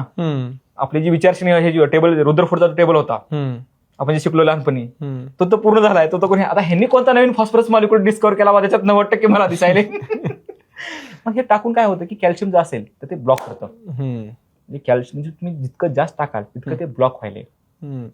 हे लोकांना समजायला तयार नाही. तर न्यूट्रिशनची म्हणजे त्याची जर लोकांना कन्सेप्ट केली किंवा एनपीके मेजर लागतात म्हणजे केव्हा लागतात, आपल्याला जमिनीची वाढ काय, जसं मक्का पीक आहे, ऊस आहे, हे खादाड आहेत, ह्यांचा बायोमास जास्त आहे, त्यांचा एनर्जी सोर्स जास्त आहे, साखर तयार केलीत ना. बरोबर. ते झालं तर तुम्हाला त्याचं कळलं की त्याची रिक्वायरमेंट किती आहे एनपीकेची इनिशियल. आता हे असं सांगणं ह्याच्यावर किती टाकावा उसाला हे ते चुकीचं आहे. कारण का तुमची माती कशी आहे, आता एखाद्याची समजा मुरमाड जमीन आहे त्याच्यामध्ये तिने मका लावली तर त्याला जर मी म्हणलं किंवा एक काम कर की 3 बॅग युरिया घे, तर त्याला 3 बॅग युरिया हा लगेच टाइम टाकला तर ते सगळं वॉशआउट होऊन जाईल. तरी सांगायला काय सांगते की जर मुरमाड किंवा हलकी जमीन आहे तर तो युरिया जो आहे तो एकदम लिचेबल फॉर्म मध्ये जाईल, म्हणजे लगेच जाईल ना. मग त्याला काय स्टेप नंतर टाकलं पाहिजे. बरोबर. कंटिन्युअसली. दुसरी गोष्ट काय की झाड हे स्वतःहून दाखवतं. जसं माणूस म्हणतो की मला भूक लागली मला पाणी प्यायचं, पण जसं पाणी प्यायलं बोलण्यामुळं तर हे झाड सांगतं, सेन्स करतं. मग काय करतं, डिफेन्सिव्ह सिस्टम दाखवतं किंवा बघ मला कमतरता ह्याची, मला तू दे. अडचण काय होते की अनेकदा बघतोय मी त्याला नेमकं नायट्रोजनची कमतरता आहे, पोटॅशची कमतरता आहे का मायक्रोन्यूट्रिएंट कमतरता आहे का रोग आहे हेच समजत नाही. त्याच्यामुळे ते काय करतं, जातं दुकानदाराकडं. दुकानदाराला नाव ठेवणार नाही कारण त्यांचं तसं एज्युकेशन नाही ना त्यांच्याकडे, त्यांचं तसं त्याला कोणी शिकवले नाही आणि त्याचं ते कामही नाही. दुकानदाराचं काम विकणं आहे तेवढंच. ते मागल ते देणं, हा त्यांचं कामच नाही की शेतकऱ्याला सांगणं हे करणं. हे आमच्यासारख्या लोकांचं काम आहे की जे शेतकऱ्याला सांगणं. न्यूट्रिशन डेफिशियन्सी झाली होती, त्यांनी फवारलं फंजिसाइड, झाडाला तर वेगळा सेन्स गेला. आणि दुसरी गोष्ट काय होती की तुम्ही वारंवार फवारणी करून वॅक्स लेअर आहे. जसं मला मोरे सांगतोय की मी मला हिवाळ्यात आंघोळ करायची काय गरज आहे दररोज, एवढी मोठी थंडी पडायली आहे, अंगावर आधीच वॅक्स कमी आहे आपल्या, ते कसं तरी तयार व्हायला. पण ते काय होतं की साबण लावून हे वॅक्स कमी होतं, स्किन इन्फेक्शनला प्रॉन होते. तसं झाडाचं आहे, तुम्ही त्याच्यावर कंटिन्यू जर फवारा धरला तर काय वॅक्स राहील. ते बिचारा थोडा जरी पावडर मिळून जर डस्ट आला कुठून पटकन इन्फेक्शन वाढतं. मग असा एक रिसर्च चालू आहे सध्या की न्यूट्रिशन जर कमतरता असेल तर डिझीजवर काय फरक पडतो ते आपण वेगळ्या पॉडकास्टमध्ये घेऊयात की प्रत्येक न्यूट्रिशनचं काय आहे. तर तुम्हाला समजलं पाहिजे की न्यूट्रिशन किती वापरलं पाहिजे. पीपीएम मध्ये येते ह्याने किलोवर टाकायलेत. तिसरा सगळ्यात महत्वाचा घटक की ग्रोथ हार्मोनची फवारणी जर तुम्ही अर्ली स्टेजला दिली, तुम्ही सुद्धा शेतकरी आहेत त्यामुळे मला माहिती आहे की मी समजा जिब्रेल टाकलं आणि त्याला खायला काहीच नाही, काय होतं, एक्सेसिव्ह वाढ होते. एक्सेसिव्ह वाढ झाली, काय झालं, एक्सेसिव्ह त्याला खाली तर खायला नाही ना, मग ते काय करतं, लस्ट तयार करतं पानामध्ये. लस्ट तयार केल्यामुळे काय होतो, रोग, कीड जास्त येते. शेवटला किती आलं, शेवटला जर बघायला गेलं तर बॅलन्स 0 झालं. आणि ह्यानं तेवढं फवारलं ना, ह्यानं जी गोष्ट करायला नाही पाहिजे होती तेही करतात. Growth hormone. आज तुम्ही सांगा की सांगली पट्ट्यामध्ये द्राक्ष बागा जवळपास 90% उद्ध्वस्त आहेत. डाळिंब उद्ध्वस्त झालं का, ह्या बागा क्लायमेटला हेच नाहीत, थोडं रेडी नाही, त्या क्लायमेटला उभाच राहणं झालेत.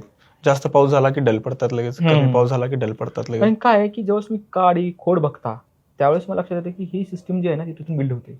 काही शेतकरी मी असे पण पाहिलेत की जे 12-12, 15-15 वर्ष कन्सिस्टंट उत्पादन घेत आहेत आणि झाडाची क्वालिटी द्राक्षाची एवढी मोठा बुंदा झालेला आहे 15-15 वर्ष. आता हे जी काही तुम्ही कुर्लीला गेला होता तिथे एक शेतकरी आहेत बाजीराव कदम म्हणून, मी बघितले होते. मी लिबियामध्ये तुम्हाला खोटं बोललं 80 वर्षाची बाग आहे आणि त्याचा एक म्हणजे पंतुसा त्या लेवलला जिवंत होता. मी त्याला विचारलं की बाबा कसं आहे, म्हणजे एवढी बाग तर आमच्या आयुष्यात नाही बघितली 80 वर्षाची बाग. आपल्यात लावतानाच ठरवतात 15 वर्ष चालणार आहे, 15 काढायची. तर लिबियामध्ये किंवा आपण म्हणतो हे देश बिचारे, सिरिया झालं हे जर ज्यावेळेस मी जग फिरताना त्यावेळेस मला समजतो की काय चालू आहे. खायला मोहताज आहेत पण शेतकरी ना अक्षरशः शेतकरी आहेत की कष्ट करण्याची तयारी. इव्हन पाकिस्तान, बांगलादेश इथले जे शेतकरी तुम्ही बघितले तर ते खस्ता त्या कंडिशनला जायलेत. त्यांना समजायले की आपण हे जास्त मार्केटिंगच्या न नाद लागता हॉर्टिकल्चर हे 50 वर्ष 60 वर्षाकरता घेऊन जावं. सस्टेनेबल कसं करू सस्टेनेबल कसं करावं ते कळायला त्यांना. आणि ते आपला मुद्दा होता की मायक्रोन्युट्रिएंटचा अतिशय भरमार झाला प्लांट ग्रोथ रेग्युलेटरचा. किती ग्रोथ मारली तुम्ही त्या द्राक्षावर, विचार करा. गरज नसतं तुम्ही मारायला, काय त्या वेलीमध्ये राहील. पॅकलो टाकलो तुम्ही आंब्याला, काय करेल ते आंबा. पॅकलो द्राक्षाला पण मारले यावर्षी भरपूर माणसांनी. नाही पाहिजे, रिकमेंडेशन नाही, रिकमेंडेशन फक्त आंब्यासाठीच आहे. आता मी पॅकलोवर आंब्यासाठी, तुम्ही जर नेट असेल गुगल असेल तर डेव्हनपोर्ट नावाचा सायंटिस्ट आहे आंब्याचा ऑस्ट्रेलियामधला, त्यासोबत आमची चर्चा झाली. मी त्यांना विचारलं डेव्हनपोर्टचं की, आता इंग्लिशमध्ये विचारते मराठी सांगतो आपलं, मराठीत सांगा, की आंब्यामध्ये पॅकलोचा खरंच काय रिसर्च आहे का. त्यांनी म्हणले किंवा हा ट्रायझोल ग्रुप आहे आणि ट्रायझोल ग्रुपमुळं असं काही फार फरक पडत नाही. पण तुमची जर प्रूनिंग आणि पाणी कट करण्याची वेळ जर एकदम तुम्हाला साधता आली, लोक म्हणतात मग सांगा की ह्याच्या ह्याच्या पॉडकास्टवर की केव्हा द्यायची. तसं कसं आहे की तुमची हार्वेस्टिंग केव्हा होते, झाडाचं वय काय, ह्या सगळ्या गोष्टीत म्हणजे लोकांना काय वाटतं माहिती का, लगेच त्याला सांगा की मग तुम्ही प्रॉब्लेम सांगितला, सोल्युशन सांगितलं, तुमची बाग कशी आहे ते येऊन बघावं लागतं. त्याच्यामध्ये झाड हे कसं आहे माहिती का, फोनवरच अल्सर झालं औषध सांगा काय ते, बाबा तुझं अल्सर काय सोनोग्राफी पहिल्यांदा करावं लागेल, कळलं ना. तसंच झाडाचं असं जमिनीचं आहे. लोकांचं काय इन्स्टंट फोन लावला गेले की सांगा मला केव्हा टाकायचं, मग पॅकलो. मग हे टाकल्यामुळे काय झालं की खोडामध्ये रेजिस्टन्स निघून गेला. आणि पॅकलो काय करतं की तुमचे जे वाढ होणार आहे पूर्ण थांबवतं. मग काय होतं की ते तुमच्या जेवढं काय काढीत आहे ते काढीतून देतं, अरे ह्याला देतं, पूर्ण फळाकडे देतं. खोडात काहीच नाही, लिग्निनच नाही ना राहणार, बिल्डच होणार नाही.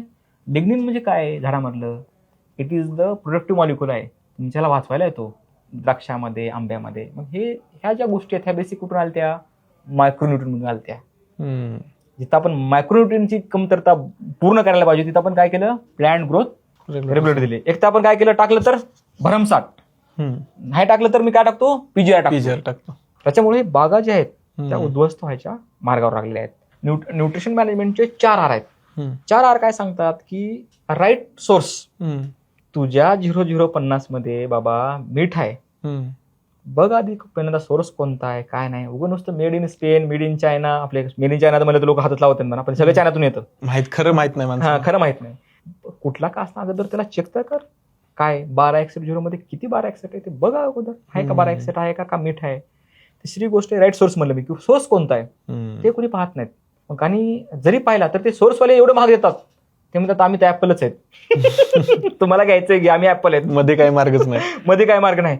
आणि खालचे आहेत ते एकदम आपलं ते जुन्या कंपन्या कोणत्या होत्या, कार्बन बिर्बनच्या कंपन्या आहेत त्या मोबाईलच्या, ते घे आज घे उद्या काय माहित नाही. काल मी खरंच गेलो एका दुकानामध्ये, मला 1400चा फोन आहे, उद्या काय सांगता येत नाही. मला ह्याच्या मधला 5000 आहे, मला खटक्याचा फोन, मला असं काय पर्यायच नाही मध्ये.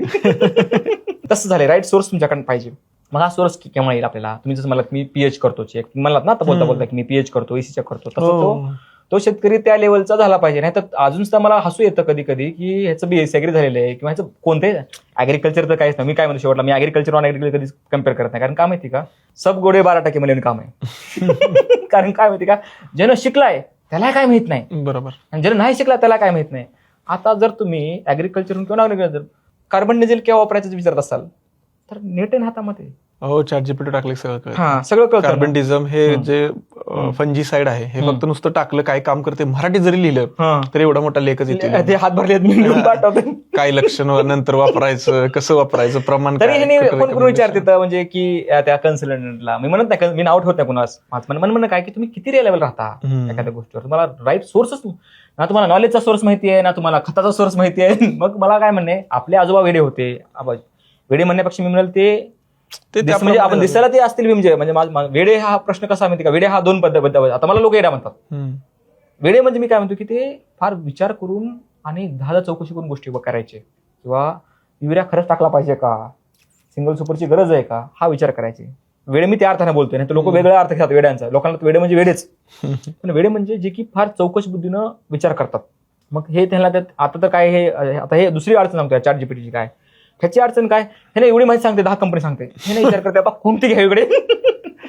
त्याला 10 सांगते. आता त्यामध्ये कार्बन डिझेल नाही, आता कार्बन डिझेल मला चांगला अजून पुढे सांगू का, ChatGPT शेवटची एक लाईन तशी त्या शेवटची लाईन असते, चार्ट बनवून देऊ का, चार्ट बनवून देऊ का. त्यानं म्हणते हो द्या. त्यानं सांगते मग हे प्रोपेनेप आहे, हे कार्बन डिझेल आहे, हे मॅन्कोझेप आहे, तुम्हाला याच्यातलं कोणतं चांगलं वाटतंय. त्यानं म्हणते दुकानदाराकडे बाबा सांग कोणतं चांगलं आहे ते. म्हणजे कन्फ्युजन झालं पूर्ण. इन्फॉर्मेशनचं इंटॉक्सिकेशन म्हणतात त्याला, माहितीचं विष झालं त्या माहितीचं. तिथं तो गेला, राईट सोर्स त्याला मिळणार नाही. मग आता राईट सोर्स सापडायचा कसा, राईट सोर्स जसं तुम्ही म्हणलात मी चेक करतो. बरोबर. मी तर माझ्या गाडीचे ते डेस्क असते ना, ते आता जरी खाली जाऊन इथं उघडलं तर त्यात पीएच मीटर आहे, EC मीटर आहे, ड्रिपचा प्रेशर गेज मीटर आहे, लिटमस पेपर आहे, आणि अजून 1-2 गोष्टी आहेत माझ्या गाडीत. संतोष माझ्या सुद्धा गाडीत आता बघितलं आम्ही, बघा ते फ्लॅग आमचा सापडत नव्हता इंडियाचा, बघत होते ते आमच्या म्हणलं आपल्या गाडीत हेच आहे, म्हणलं दुसरं काय सापडणार नाही. बायको मला म्हणते हे संसार सोबतच असतं तुमचा. असलंच पाहिजे. As a doctor, as a agriculturist म्हणून, भले मग तुम्ही डॉक्टर म्हणजे म्हणे काय ऍग्रिकल्चर असा ना असा काय घेणं नाही, पण ऍज अ तुम्ही शेतकऱ्यासोबत काम करताना रे, मायक्रोस्कोप तुमच्यासोबत एक असला पाहिजे, पीएच असला पाहिजे, ह्याच्यापेक्षा पुढे जाऊन तुमच्याकडे ब्रिक्स मीटर असलं पाहिजे, तुमच्याकडे मायक्रोस्कोप असला पाहिजे. नुसतं ते गाडी आणि ते ढंपळा लावला गेला शेतात प्लॉट बघायला आलाय, वरवरचं काम करून उपयोग नाही. ते मरते शेतकरी, ते काय जगत नाही ना, फक्त हे होतं पूर्ण. तर माझं म्हणणं काय, सोर्ससाठी तो पर्याय आहे की तुम्ही स्वतःच बघितला पाहिजे सोर्सचं हे काय. दुसरं काय की राईट सोर्स झाला, राईट मेथड कोणती वापरायची.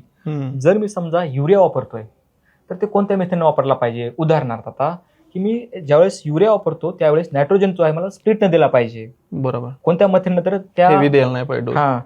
दुसरी मेथड काय आहे की बाबा फॉस्फरस आहे तर त्या रूट झोनच्या जवळच गेलं पाहिजे फॉस्फरस, लांब पडलं ते कॅल्शियम सोबत येईल. बरोबर. त्याचा पुन्हा तिसरा आहे की राईट मेथड आहे, राईट सोर्स झाला, राईट मेथड झाला, राईट टाइम झाला, की कोणत्या वेळेला तो दिला पाहिजे, किती स्टेजला दिलं पाहिजे. आणि त्याच्यानंतर 4R मधला राईट मेथड झाली, राईट सोर्स झाला, राईट टाइम झाला, आणि राईट अप्लिकेशन. योग्य त्याची किती लागतं ते तर समजायला पाहिजे. काहीच माहित नाही. सॉइल टेस्ट आल्यानंतर 4R जे आहेत ना ते फक्त कंपनी त्यांची म्हणले की इको फ्रेंडली, आजकाल ते सगळीकडे निघाले की ऑर्गॅनिक आणि इको फ्रेंडली. काय माहित नाही इको फ्रेंडली आहे, प्लॅस्टिकवर लोक लिहितात इको फ्रेंडली. दुर्दैव आहे की पूर्ण प्लॅस्टिक असतं त्यात इको फ्रेंडली. कसं ते इको फ्रेंडली असेल. तसं प्रत्येक कंपनीमध्ये we are following the 4R stewardship. बघायला गेलं तर त्यांच्या ह्याच्यामध्ये नुसतं सोडियम भरलेला आहे, काहीच माहिती नाही देत खाली. आता हे मार्केटमध्ये नवीन नवीन गोष्टी येतात, जसं की आता नॅनो युरिया असेल, किंवा ही एकच बाटली वापरा, ह्यात फॉस्फरसचं काम होईल, किंवा एवढंच वापरा. तर ह्यात काही तथ्य आहे का, म्हणजे वापरायला पाहिजे का ते उगाचच येते. नॅनोवर तमिळनाडूमध्ये एक वर्कशॉप झालं होतं. त्या वर्कशॉपमध्ये असा अभ्यास त्याच्यामध्ये झाला की नॅनोचं जे फॉर्म्युलेशन आहे त्याची जी एखाद्या मॉलिक्युलची डायमीटर जी आहे ती कमी करण्यासाठी आणि त्याची जी इफिशियन्सी आहे ती वाढवण्यासाठी अजून तरी त्याचा ठोस वैज्ञानिकदृष्ट्या त्याला पुरावा नाही सापडला. त्यामुळं इंटरनॅशनल न्यूट्रिशन सोसायटी जी आहे युरोपमधली, त्यांनी त्याच्यावर फार मोठे ऑब्जेक्शन मार्क तयार केले. पण कधी कधी काय असतं की पॉलिसी लेवलला ऍज आपण जेव्हा मोठा विचार करतो, शेतकऱ्यांनी कुठेतरी खतं कमी वापरावेत यासाठी त्याचा प्रचार झाला होता. ओके. ते मिशन भरकटलं आणि दुसरीकडेच गेलं. विमान सोडलं होतं किंवा शेतकऱ्यांनी शेतकऱ्याचा ज्युडिस, जसं मला 4R म्हणलं, त्यामधलं राईट अप्लिकेशन आणि राईट मेथडनं जायला पाहिजे. युरियाचा वापर किंवा खतांचा वापर हा प्रिसाइजली झाला पाहिजे, हे त्याच्याकरता ते मिशन होतं. ते विमान दुसरीकडेच गेलं. त्याच्या त्या विमानाच्या नावावर सगळेजणच आपली विमान उडायला सुरुवात केली की नाही आमचं नॅनोच आहे आमचं. आज गल्लीबोळामध्ये लोक नॅनो म्हणतायत, पण नॅनो तयार करायला त्याला जे पार्टिकलला ब्रेक करायला असतं ते ब्रेक करायचं ते मशीन आहे ते अजून नाही ना. एखाद्या पार्टिकल किती ब्रेक करणार तुम्ही? बरोबर. आणि ते ब्रेक करून ते जायला तर पाहिजे. ऑलरेडीच बघायला गेलं तर त्याचा डायमीटर असते, जसं पोटॅशियमची डायमीटर आहे, नायट्रोजनची डायमीटर, ज्यावेळेस ते पाण्यात घुसतं त्यावेळेस डायमीटर असते. त्याच्यामध्ये जर बघायला गेलं तर तुम्ही पोटॅशला काय तोडणार? बरोबर. सगळ्यात जास्त हेवी आहे. हा, तर त्याला तुम्ही काय हे करणार? पण अडचण अशी आहे की फार मोठे क्लेम आहेत, टॉल क्लेम, आणि म्हणजे मोठे मोठे दावे असल्यामुळं, आणि यंत्रणा एवढी मोठी आहे की एखादं खोटं तुम्ही जर गावभर जर त्याच्या डोसक्यावर आपटलं दिवसभर तर त्यामध्ये खरंच आहे. तसं नॅनोमध्ये काम करणं बाकी आहे. आणि आत्ताच्या घडीला जे चालू आहे ते मला वाटतं की फार मोठा उतावळीपणा आहे की त्याच्यामध्ये काय म्हणतो की मी अजून ते फुल प्रूफ कन्सेप्टला नाही आलं, अजून कुठं त्याच्यावर रिसर्च झालं नाही ना, कधी कुणी त्याच्यावर अजून पूर्ण त्याचे रिसर्च पेपर नाहीत, कुठं त्याला जागतिक लेवलला मान्यता नाही. तुम्ही काय नॅनो म्हणू शकता? बरं, त्या गोष्टीकडे नाही बघायला पाहिजे आता तरी सध्या. आता तरी शासनानं मला वाटतं की रिजनेटिव्ह ऍग्रिकल्चर आहे, एचडी फ्री फार्मिंग आहे, लोकांमध्ये राईट ऍप्लिकेशनचा सोर्स आहे. जसं मला म्हणलं की नायट्रेट आहे, नायट्रेट हा जास्त पाण्यामध्ये गेल्यामुळे तो पोटातला कॅन्सर तयार करत आहे. तेव्हा स्टमक मध्ये तुझ्या नायट्रोजन्स तयार होतात आणि ते पोटाचा म्हणजे स्टमक कॅन्सर तयार करतात. ते बरोबर, त्याच्यावर काम केलं पाहिजे असं वाटतं. मग मला तुम्ही एक सांगा, मी पण एक शेतकरीच आहे, माझी 10-11 एकर शेती आहे, द्राक्ष आहे, मिरची लावतो मी, टोमॅटो लावतो, काकडी लावतो, ऊस आहे माझ्याकडे 2-3 एकर. मला वाटते मी डेली पुण्याला जर नाही आलो तर 2-3 तास तरी शेतात असतो, सकाळ संध्याकाळ मिळून 3-4 तास तरी. मला हे जाणवते बरं का, मला म्हणजे मी शेती करताना मी प्रयत्न करतोय की रेसिड्यू फ्री शेती करून एक चांगला अन्न जावं, अवॉइड करतोय तणनाशक वापरण्याचा किंवा कोणतंही केमिकल्स वापरतोय तर त्याचा पीएच बघतोय मी की त्याचा अंश किती दिवसात निघून जाईल किंवा मिनिमम रेसिड्यू लेवल जे आहे त्याच्या मी फॉलो करेन, त्या टाइमला मी हार्वेस्ट करेन. पण ह्या सगळ्या गोष्टी एका सर्वसामान्य शेतकरी आहे, एवढं क्लायमेट बदलते बघताय तुम्ही, सकाळ धुकट असते, दुपारी ऊन असते, 4 वाजता अचानक पाऊस येतोय. पाऊस मेला चालू झालाय, नोव्हेंबरला बंद झालाय 6 महिना. तर अशा परिस्थितीमध्ये चांगली शेती करणं योग्य आहे का, मातीला जपून आणि न्यूट्रिशन प्रॉपर करून? म्हणजे होऊ शकतं का असं मी म्हणते? नाही, चांगली शेती जर बनायला गेलं तर चांगली शेतीची जी व्याख्या आहे ही तुम्हाला समजली पाहिजे. जसं आपलं आता बोलणं चालू होतं की मी म्हणलं ना, मी धंदा किंवा नोकरी माझ्या टर्मवर करतो, तुमच्या टर्मवर नाही. मी शेती माझ्या आनंदासाठी करतोय ना. मी शेती जर समजा ते मग तुम्ही जर लोक म्हणतात की मग तुमचा धंदा तुम्हाला तुमच्या टर्मवर करता आला पाहिजे. समजा मला आंबा फळबाग घ्यायचे, मला पूर्ण नियोजन समजलं पाहिजे ना की मी कमी खर्चामध्ये कसं करता येईल. आता माझे एक शेतकरी आहेत, महारुद्र मंगनाळे, फार मोठा चांगला शेतकरी आहे, बॅकग्राऊंडला त्यांचे लेख असतात बघा. आमच्या दोघांचं त्यांना बाग लावायची होती, त्यांची जमीन कॅल्शियम कार्बोनेट नव्हती आणि मागं त्यांना एक सोयाबीनची जात लावायची होती. मी त्यांना ती जात सांगितली, सोयाबीन 97 काहीतरी नंबर जात होती. त्यांना कळालं की पण जर समजा जर राईट सोर्स करून माहिती घेतली आणि विशेष म्हणजे जर आपल्याला कमी खर्चामध्ये जर कुठं भेटत आहे माहिती, किंवा आपण काय म्हणतो, किंवा मी त्यांना काय सांगतो की माझी माहिती तुम्ही वापरा न वापरा, मी हे डिसिजन घेऊ शकत नाही. माझी माहिती व्हेरीफाईड करा. हो बरोबर आहे, एकदा व्हेरीफाय करायला पाहिजे. मी सांगतोय म्हणून काय सांगतोय म्हणा. मी त्यांना काल सुद्धा म्हणलं की त्यांना आता बागेमध्ये हे करायचं होतं, कुंपण लावायचं होतं. शंकास्वरची झाडं जी आहेत त्यांना काटे असतात, हो तुम्ही विचार करून लावा म्हणलं. अगोदर तुम्हाला बघा तुम्हाला हे लावणं शक्य आहे का, तर लावा आणि 10 जणांना विचारा म्हणलं. म्हणजे माझे कधी असते की लोक म्हणतात मग तुमचा सल्ला असा कसा सल्ला, माझं म्हणणं काय, एक्सपर्ट ओपिनियन आहे ना माझं. तुम्हाला ओपिनियन दिलं किंवा घ्यावं का नाही, त्याचे तुमचा आनंद कशावर आहे, तुम्ही शेती कशा करता हे जर तुम्हाला माहित झालं, मी माझी शेती किंवा माझं कोणतंही काम आयुष्यामध्ये मी कशासाठी करतोय, त्या पैशासाठी करतोय तर आनंदासाठी करतोय, हे जर तुम्हाला समजलं, तुम्हाला वाटतं की शेतीमध्ये येणाऱ्या काळामध्ये चित्र वेगळं असेल. जर तुम्ही शेती करतोय की नाही मी आज शिमला घेणार आणि शिमला घेऊन मी एखादी गाडी घेणार, तर काय होतं, गाडी घ्यायला हरकत नाही, असावं, प्रत्येकाची इच्छा आहे, प्रत्येकाला वाटतं की मला वाटतं की मॅकडॉनल्ड मध्ये जावं, कॉफी प्यावी, पण दररोज वाटणं हे चुकीचं आहे ना, किंवा कोणाला दाखवायचं म्हणून चुकीचं आहे. मूड म्हणून चेंज म्हणून शेती चांगली आहे. आणि आजकाल काय झालं की शेतीकडे बघण्याचा दृष्टिकोन फॅन्सी झालेला आहे. लिटरली तुम्ही शेती करता स्वतः, मी सुद्धा मी तर शेती करून ऍग्रिकल्चर मध्ये पुन्हा आलो. पहिल्यांदा मी शेतीच केली, नंतर शेती करून इकडे आलो. त्यामुळे मला हे जे बोलतोय मी त्याला टच तिथला आहे. मी जर शेती केली नसती असं बोललोच नसतो की शेतकऱ्यांचे काय दुःख येतं, काय रिअल काय रिसर्च कुठे जातोय. बरोबर. तर तुम्ही सुद्धा शेती करता, शेती ही फॅन्टसी नाही, फॅन्सी बिलकुल नाही. तर जितकी दिसती फॅन्सी तितकी नाही शेती. नाही खूप अवघड आहे, एवढं सोपं नाही. मग तुम्हाला त्याच्यामध्ये कॅल्क्युलेशन आहेत. येणाऱ्या पिढीला जी तरुण शेतकरी येतात त्याला मला सांगायचं की तुम्ही कॅल्क्युलेशन करा, राईट सोर्स बघा, माहिती कुठून घेत होतो आपण, ते सोर्स आहेत का व्हेरीफाईड. तिसरी गोष्ट माझी असते की तुम्ही शेती करत असताना सस्टेनेबल ऍग्रिकल्चर प्रॅक्टिसेसला बघा. अजून सुद्धा काही लोक द्राक्ष घ्यायलेत ना सांगली पट्ट्यातच, ते काय चंद्रावर आलेत काय एलियन्स आहेत ते. नाही त्यांनी काय केलं, मग त्याचा अभ्यास करा. अभ्यास केला चांगला, क्लायमेटच्या हिशोबाने त्यांनी अभ्यास केला. त्यांनी काय अभ्यास केला की त्यांना कळलं की अजून सुद्धा इथं तुम्ही मला विचारलं होतं बघा की एकदा हे शेतकरी चांगला कोणता आहे आणि काय आहे त्याचं, तर तो एक लेण्याद्रीच्या खाली त्याची बाग आहे. मला वाटतं की डाळिंबाची 30-40 वर्षाची जुनी बाग आहे. एकदम व्यवस्थित मध्ये त्यांनी मी बघितलं की काय आहे नेमकं, तर त्या शेतकऱ्याच्या शेतीच्या मातीचा सेंद्रिय कर्ब हा, आता मी तुम्हाला माहिती की सगळं सोबतच घेऊन जातो आपला पसारा, जाऊ दे चला. तर पीएच मीटर, एसी मीटर सगळं माझ्याकडे सोबत असतं. तर ते मला सर माझा तर ते मला म्हणला की सर माझ्या शेतीचा अर्निंग कार्बन 4% आहे. तर मी साईड असल्यामुळे लवकर भरोसा ठेवत नाही. मी म्हणलं आपला काढा साहित्य, यंत्रणा काढा, लावा, मग घुसवा मातीमध्ये. बघितलं मी हैराण झालो, 4% सेंद्रिय. अहो मला सर रिपोर्ट आहेत माझ्याकडे सगळे, आणि त्याच्याकडे सुद्धा माती परीक्षणचं हे होतं. ते मला सांगायला लागला की मग सर मी ह्याच्यामध्ये जर्मनीमधून आणलंय, असं झालंय. खोड बघितलं, मग लिग्निन भरपूर आहे खोडामध्ये, आणि फार ते म्हणला सर या जमिनीमध्ये म्हणला मी केमिकल आणि 70% मी सेंद्रिय जातो म्हणला, 30% मी केमिकल जातो. ते फॅडच नाही ठेवलं म्हणलं लोकांचं मी की सेंद्रिय म्हणून गावभर नाचवायचं. 30% माझं केमिकल असतं आणि मी स्लरी वापरतो म्हणला. सगळे लोक हसत मला म्हणला की शेणखत उचलते कुणाचे आणि ते टाकते, पण मला आज कळते म्हणला की पपई 1 एकरमध्ये 100 टन म्हणजे जोक आहे का हो. 50-60 ठीक आहे, 100 मध्ये डबल झाली ऑलमोस्ट. आणि त्यानं ते हे गेली. मग मला त्याला भाव नाही की आता कसं करणार. काय टेन्शन नाही मला, आपल्याकडे चिरीवाले म्हणजे बघा ना की रिस्क प्लॅनिंग कशी केलेली आहे त्यांनी, रिस्क प्लॅनिंग केलेली आहे मार्केटची. आणि त्या माणसानं खोल्या, आणि मला माझी पपई गेली ना म्हणला, लोक म्हणतात मला आता अडचण काय व्हायची माहिती का फळबागेमध्ये, पेरू बघा एवढा पेरू आहे, आणि काही दिवसांनी पेरूचं मार्केट कसं डॅमेज होतं बघा, आणि कोण करतो, माणूसच करतो शेवट. कचरा केला म्हणजे मी कचरा करा एखाद्या गोष्टीचा, उत्पन्नाच्या नावाखाली होत ते एवढा पेरू यायलाय घरा. आणि मी हे मोरला शिकलो होतो, मोर फ्रेश मार्टला मला एक असाइनमेंट आली होती ऍज ऍडवायझर म्हणून, की ग्राहक काय बघतो ह्याचं तुम्ही आम्हाला पूर्ण, माझ्याकडे असंच असाइनमेंट असतं, माझ्याकडे रिसर्च असेच असतात, कुणाचे सायकोलॉजीचे, कुणाचे कन्झ्युमर प्रेफरन्सचे, काही मला आवडती ते काम आवडतं मला करायला.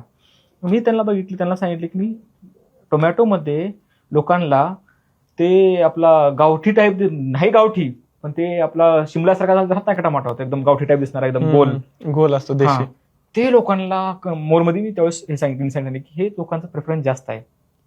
ते प्रेफरन्स ती इन्साइट दिल्यामुळं वाटतं मार्केटमध्ये एका कंपनीनं ती ही आणली, व्हरायटी आणली, आणि लोकांचा सुद्धा अजून त्याला देशीकडे बघण्याचा प्रेफरन्स जास्त आहे. ते हायब्रिडच पण दिसताना देशी दिसतं. तसं आज पेरूचं मार्केट कचरा होण्यामागचं कारण काय माहिती का, त्याला जिब्रेलिक आणि 6BA स्प्रे देऊन ते फुगायला एवढं मोठं, पण त्यात शुगर 0 आहे. ह्याच्यामुळे काय होतं माहिती का, लोकांचा पेरू खाण्याचा कल कमी होतो, लोक पेरू खात नाहीत. मग लोक काय करतात, जसं संत्र्यात झालं, आज मॅन्ड्रिन जे आहे ते 80 रुपये पाव आहे. हो, मॅन्ड्रिन खूप महाग आहे. संत्रा त्याच्यावर चांगला होता, पण काय झालं, आपण कचरा केला, आंबट आणि हे ते करून. मॅनेजमेंट जर नाही चांगला झालं, उद्या पेरू खराब होऊन हे जे पियर आलेत नाशपती, ते मार्केट पकडेल. ते मार्केट मॅन्ड्रिन कुठून येतं? मॅन्ड्रिन मला वाटतं बाहेरूनच येतं. मॅन्ड्रिन किन्नो हा पंजाबमधून काही जागी किन्नो म्हणून एक प्रकार होता. किन्नो आणि मॅन्ड्रिन एकच नाव, आपल्यात किन्नो म्हणतात त्याला. पंजाबमधून आणि बाहेरून येतं. स्पेनचा झकात जास्त हे आहे त्याचा. बरोबर. तिथं तापमान जास्त असतं, त्याची हे म्हणजे म्हणून आपल्या विदर्भाला म्हणलं जातं ना ऑरेंज हब, तिथून येतं. ह्याच्यामुळे काय होईल की नाशपती जे आहे, जे पियर्स आहेत, तेच भाव खाऊन जाईल. बरोबर, म्हणजे ह्याचं मार्केट हे खाऊ शकतं. हे का दिसतं की ज्यावेळेस मी मार्केटमध्ये फिरतो, बघतो काय गोष्टी होत्या, लोकांचा कन्झ्युमर प्रेफरन्स काय बघायला, लोक आता संत्र्याकडे नाही गेले ना, लोकांनी मॅन्ड्रिनकडे वळायला सुरुवात केली. खूप मेंटेन बघतोय मी अचानक मागच्या वर्षीपासून बघायला लागलो, 1-2 वर्षातच चालले. तुम्ही बघता, मी ट्रेंड बघतो ना पण मार्केटमध्ये, आणि मग मला सांगा ज्याची पेरू आहेत, पेरू सुद्धा महाग होऊन जाईल ना. कशामुळं? फक्त एक मिसप्रॅक्टिस. कोणती? जास्त साईज वाढवली. आणि व्हरायटी पण आहेत ना तशा काहीतरी, का मोठ्या साईज जम्बो व्हरायटी आहेत, पण त्या व्हरायटी त्यासाठी पण त्याला न्यूट्रिशन दिलं पाहिजे ना. ते 5 लागतं ते खायला. मला तुम्ही पेरू घेतला 100 रुपये किलो घेऊन, विचार करा.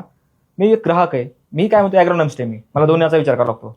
फार्मर माझ्यासाठी महत्वाचं आहे, ग्राहक हे महत्वाचं आहे. कामच ते ना ॲग्रोनॉमिस्टचं. ग्राहक काय करतो, मी 100 रुपये देऊन एकच मला पेरू भेटला ना, ते घरी नेऊन कापला, ते खराब निघाला, त्याला गोड म्हणजे खराब, म्हणजे त्याला गोड चवच नाही भेटली. मग मी काय करणार? पुढच्या वेळेस मी पेरू खाईल का? मी काय म्हणणार, तर नकोच, पानसट आहे. मी काय करणार, पियर्स कडे जाणार. ह्याच्यामध्ये नुकसान कोणाचं झालं? शेतकऱ्याचं. अल्टिमेटली आपल्याला शिकतं ना ते, कारण त्याच्या बाग आहेत. एंड उत्पादकच आहे ना, ते खपणारच नाही, पुन्हा कोराडे लावायला लागणार, पुन्हा कोराड लागणार. बरोबर. मार्केट तसंच तयार होतं ना, हे समजायला पाहिजे लोकांना. म्हणजे रिस्पॉन्सिबल आपण सुद्धा आहेत. दुसरं उदाहरण आहे, तुम्ही म्हणता की आता हे पॅराकॉट झालं, त्याला बंदी आहे, 2,4-D झालं. हम्म. हे जातं कुठं? हे मातीमध्ये तर ऑब्झर्व होत नाही. हे बरोबर वॉश होतं, हे लीच होतं. हे कुठे जातं? गावच्या तळ्यामध्ये जातं. बरोबर. गावच्या तळ्यातलं पाणी कुठे जातं? पुन्हा इरिगेशनलाच येतं तुम्ही विहिरीमध्ये सांगितलं. जातं, प्यायच्या टाण्यामध्ये. आज हिंगोली सारख्या जिल्ह्यामध्ये जर 3,000 का 15,000 केसेस कॅन्सर सापडतात. ट्रायबल बेल्ट आहे. बापरे. ट्रायबल बेल्टमध्ये जर आज कॅन्सरच्या केस सापडत आहे, त्याचा अर्थ काय आहे? तर तुम्ही जे देता सगळं ते पाण्यात जातं ना शेवटला. मुळशीमध्ये राहायला काही येड आहे का मी? हम्म. तिथं मला माहिती आहे की तिथं सोर्सेस नाही चांगला. म्हणजे तिथं आज फॅशन टीव्ही का तिथं आलेली आहे. रिचेस्ट लोक बघा ना तुम्ही कुठं जाईल ते मुळशी पकडायला. त्यांना माहित झालेलं आहे इथं सोर्स चांगला आहे पाण्याचा, राहायला चांगला आहे. हम्म. तुमच्या खाली यायला कुणी तयार नाही.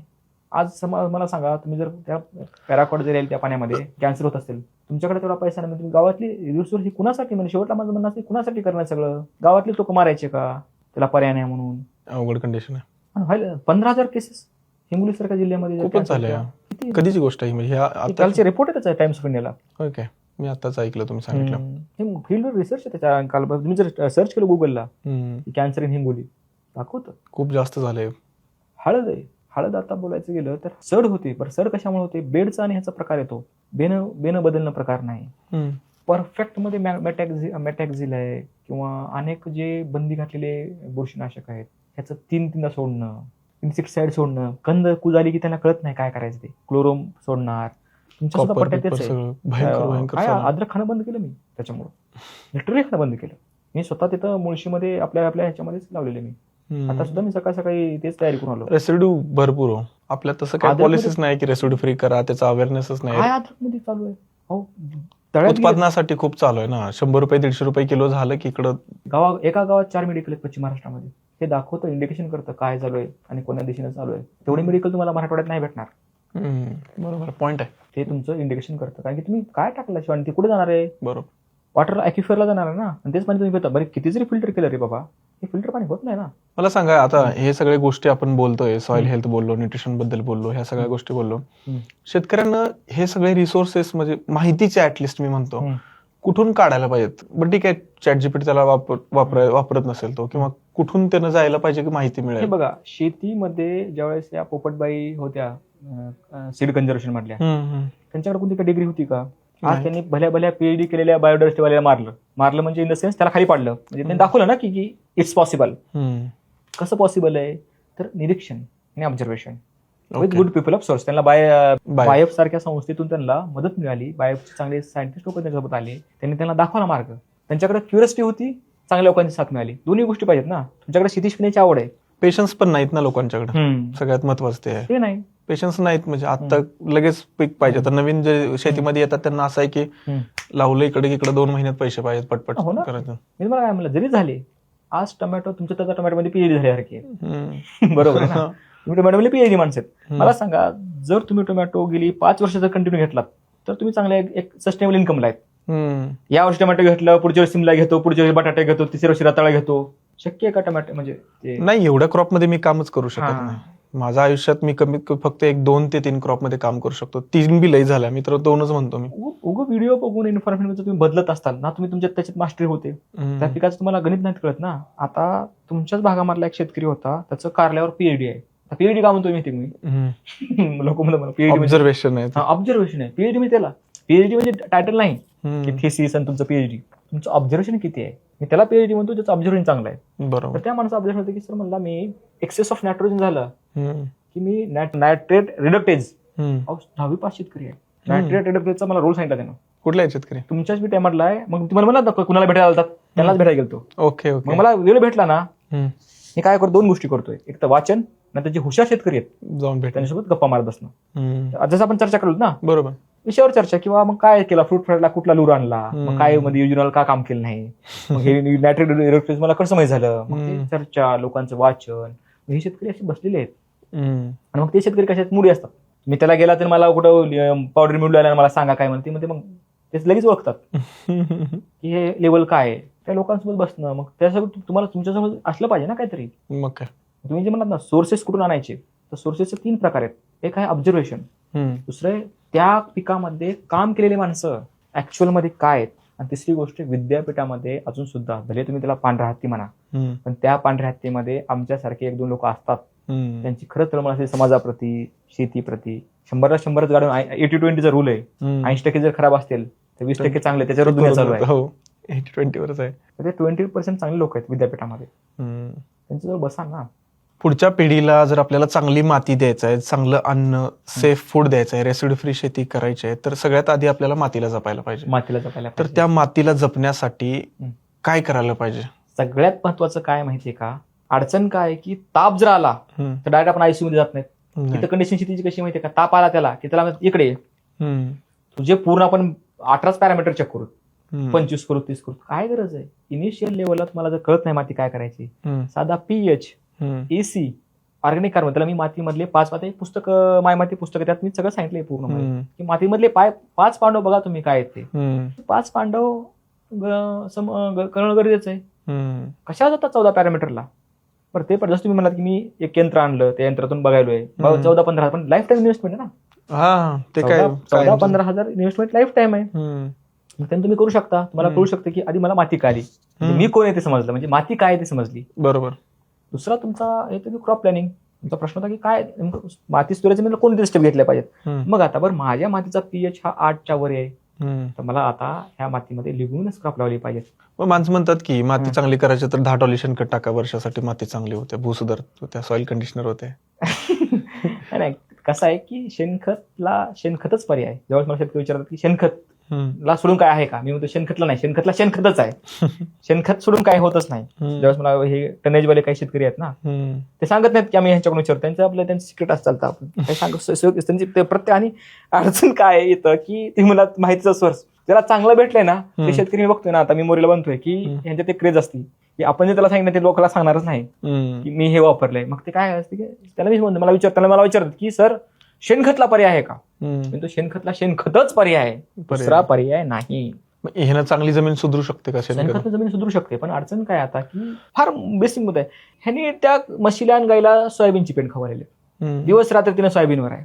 मग अशा शेणखतात ताकद आहे का? ते पण मी तुला चारा सुद्धा चांगला घातला पाहिजे. अल्फान्सो आपण काय म्हणतो, अल्फा लुसर्न ग्रास आहे, या चारा त्याला पौष्टिक चारा खाऊ घातला पाहिजे. सिस्टम शेवटला मी काय म्हणलं, सर्व शून्याचा आपणच शून्याचा शोध लावला ना. या देशात शून्याचा शोध कशामुळे लागला? सगळं फिरून इथंच आहे. बरोबर आहे.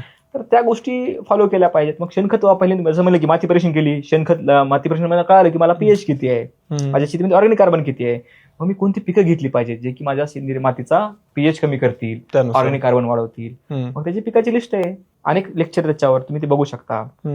तिसरी गोष्ट की माझ्यामध्ये जर सोडियम जास्त असेल, जिप्सम किती टाकायचा. आता जिप्समचा अडचण अशी आहे की जिप्समच्या नावाखाली तर नुसती हेच चालू आहे, आपलं काय म्हणतो मातीच बनणं चालू आहे. तुम्ही जिप्सम कसा ओळखावा, त्याच्यामध्ये कॅल्शियम सल्फेटचं प्रमाण किती आहे, किती टक्क्याचा जिप्सम येतो हे बघितलं पाहिजे. त्याच्यामध्ये किती तुम्हाला क्षार बाहेर काढायचे जमिनी, हे सगळं केव्हा कळतं, ज्यावेळेस मला माती कळते. जमिनीचा पीएच कमी असेल तर जिप्सम टाकतात. 5 पांडव आहेत ना हो. पहिलं पीएच, दुसरा ओसी, तिसरा काय तुमचा एसी, चौथा काय आला तुमच्या जमिनीमध्ये कॅल्शियम किती आहे, आणि 5वा सोडियम. 5 वरच 5 पांडव आहेत फक्त. हे असे नाही वाईट आहेत, कॅल्शियम लागतो पण जास्त आहे ना, तर खराब आहे. बरोबर. त्यातील सगळ्यात मोठा मी म्हणतो अर्जुन म्हणजे पीएच. हा मातीमधला अर्जुन कोण असेल तर पीएच असेल. तो विषय करतो की युद्ध कुणासोबत काय करायचं. आणि भीम अर्जुन, आपले भीम म्हणजे सेंद्रिय कर्ब, मातीमधला भीम म्हणजे सेंद्रिय कर्ब, मजबूत बनवतो ना. बरोबर. या अशा गोष्टी आहेत, ह्या लोकांना समजायला पाहिजेत. तुम्ही मला एक प्रश्न विचारला की जाताना काय मेसेज देताल. बरोबर. तर माझा मेसेज आहे की शेतीकडे तुम्ही एक फॅन्टॅसी किंवा फॅन्सी म्हणून बघू नका. शेती झालं किंवा कोणतंही काम झालं, तुमच्या टर्मवर तुम्हाला करता आलं पाहिजे आणि त्यात आनंद आला पाहिजे शेवटला. जर त्या कामामध्ये आनंद नसेल, आम्ही इतके वेळ बोललो, आता मला आवड होती म्हणून मी आलो बोललो, गोष्टी अशा आहेत. शेती झालं किंवा कोणतंही काम झालं तर ट्रेंड फॉलो करू नका. त्याच्यामध्ये तुमचं सस्टेनेबल आनंद आहे का ते पहा. भले 4 म्हशी घेऊन गावाकडे गेल्यास मला मस्त वाटते, एक नंबर, मग ते आनंद येते ना. मग मी मॅटर करत नाही की मी कोण डॉक्टर आहे, पीएचडी आहे, काय मॅटर करत नाही. मला तो आनंद येतो ना, तुम्ही केला पाहिजे. मी जरी विचार केला नाही मग ते मी म्हशी घेतो, त्याचं दूध बनवतो, दुधाचं पनीर बनवतो, पनीर पासून अजून काहीतरी केसिन काढतो, केसिनचं प्रोटीन बनवून युरोपमध्ये टाकतो, ते धंदा आहे. त्यात रिस्क ते तुम्हाला घेऊन बेरच केलं पाहिजे. तुम्ही करू नका. मग बरोबर, माहित पाहिजे, क्लिअर पाहिजे, काय करायचं क्लिअर पाहिजे. ते जर क्लिअर नसेल तर मग तुम्ही भरकटून जाताल. मग शेतीमध्ये तसंच होईल, कोणत्याही क्षेत्रामध्ये तसंच होतं. हे माझा आतापर्यंतचा अनुभव आहे. बरोबर. आणि क्लॅरिटी नसल्यामुळेच शेती ही जास्त बदनाम आहे. क्लिअरिटी नसल्यामुळे शेती बदनाम आहे. आणि सगळ्यात महत्वाची गोष्ट म्हणजे माती जर तुम्ही आज नाही सांभाळ, मी तुम्हाला एकच सांगितलं जाताना की माती म्हणजे तुमचं स्वातंत्र्य आणि तुमचं पोटपाणी आहे. तुम्हाला विचार करायचा आहे की तुमच्या मातीला तुम्हाला जपायचंय का आपल्याला भिकायला लागायचंय. कारण की इतिहास हा पुनरावृत्तीने येतो. इतिहासातून शिकलं पाहिजे त्याकरता. बरोबर. जो ऑलरेडी पंजाबचा झालेला आहे, ते आज नारायणगाव व्हायले, ते तुमच्या विटा सांगली तिकडे पसरायले. इतिहास सांगायला आहे की नका करू हे, पण माणूस त्या चुकीतून, माणूस इतिहासाच्या चुका पुन्हा पुन्हा गिरवतो. स्वतःच्या फायद्यासाठी सगळे त्या बघतात. गिरू नका, त्यातून काही शिका. नुसता इतिहास वाचून काही होणार नाही, पण ते चुका अवॉइड करा ना.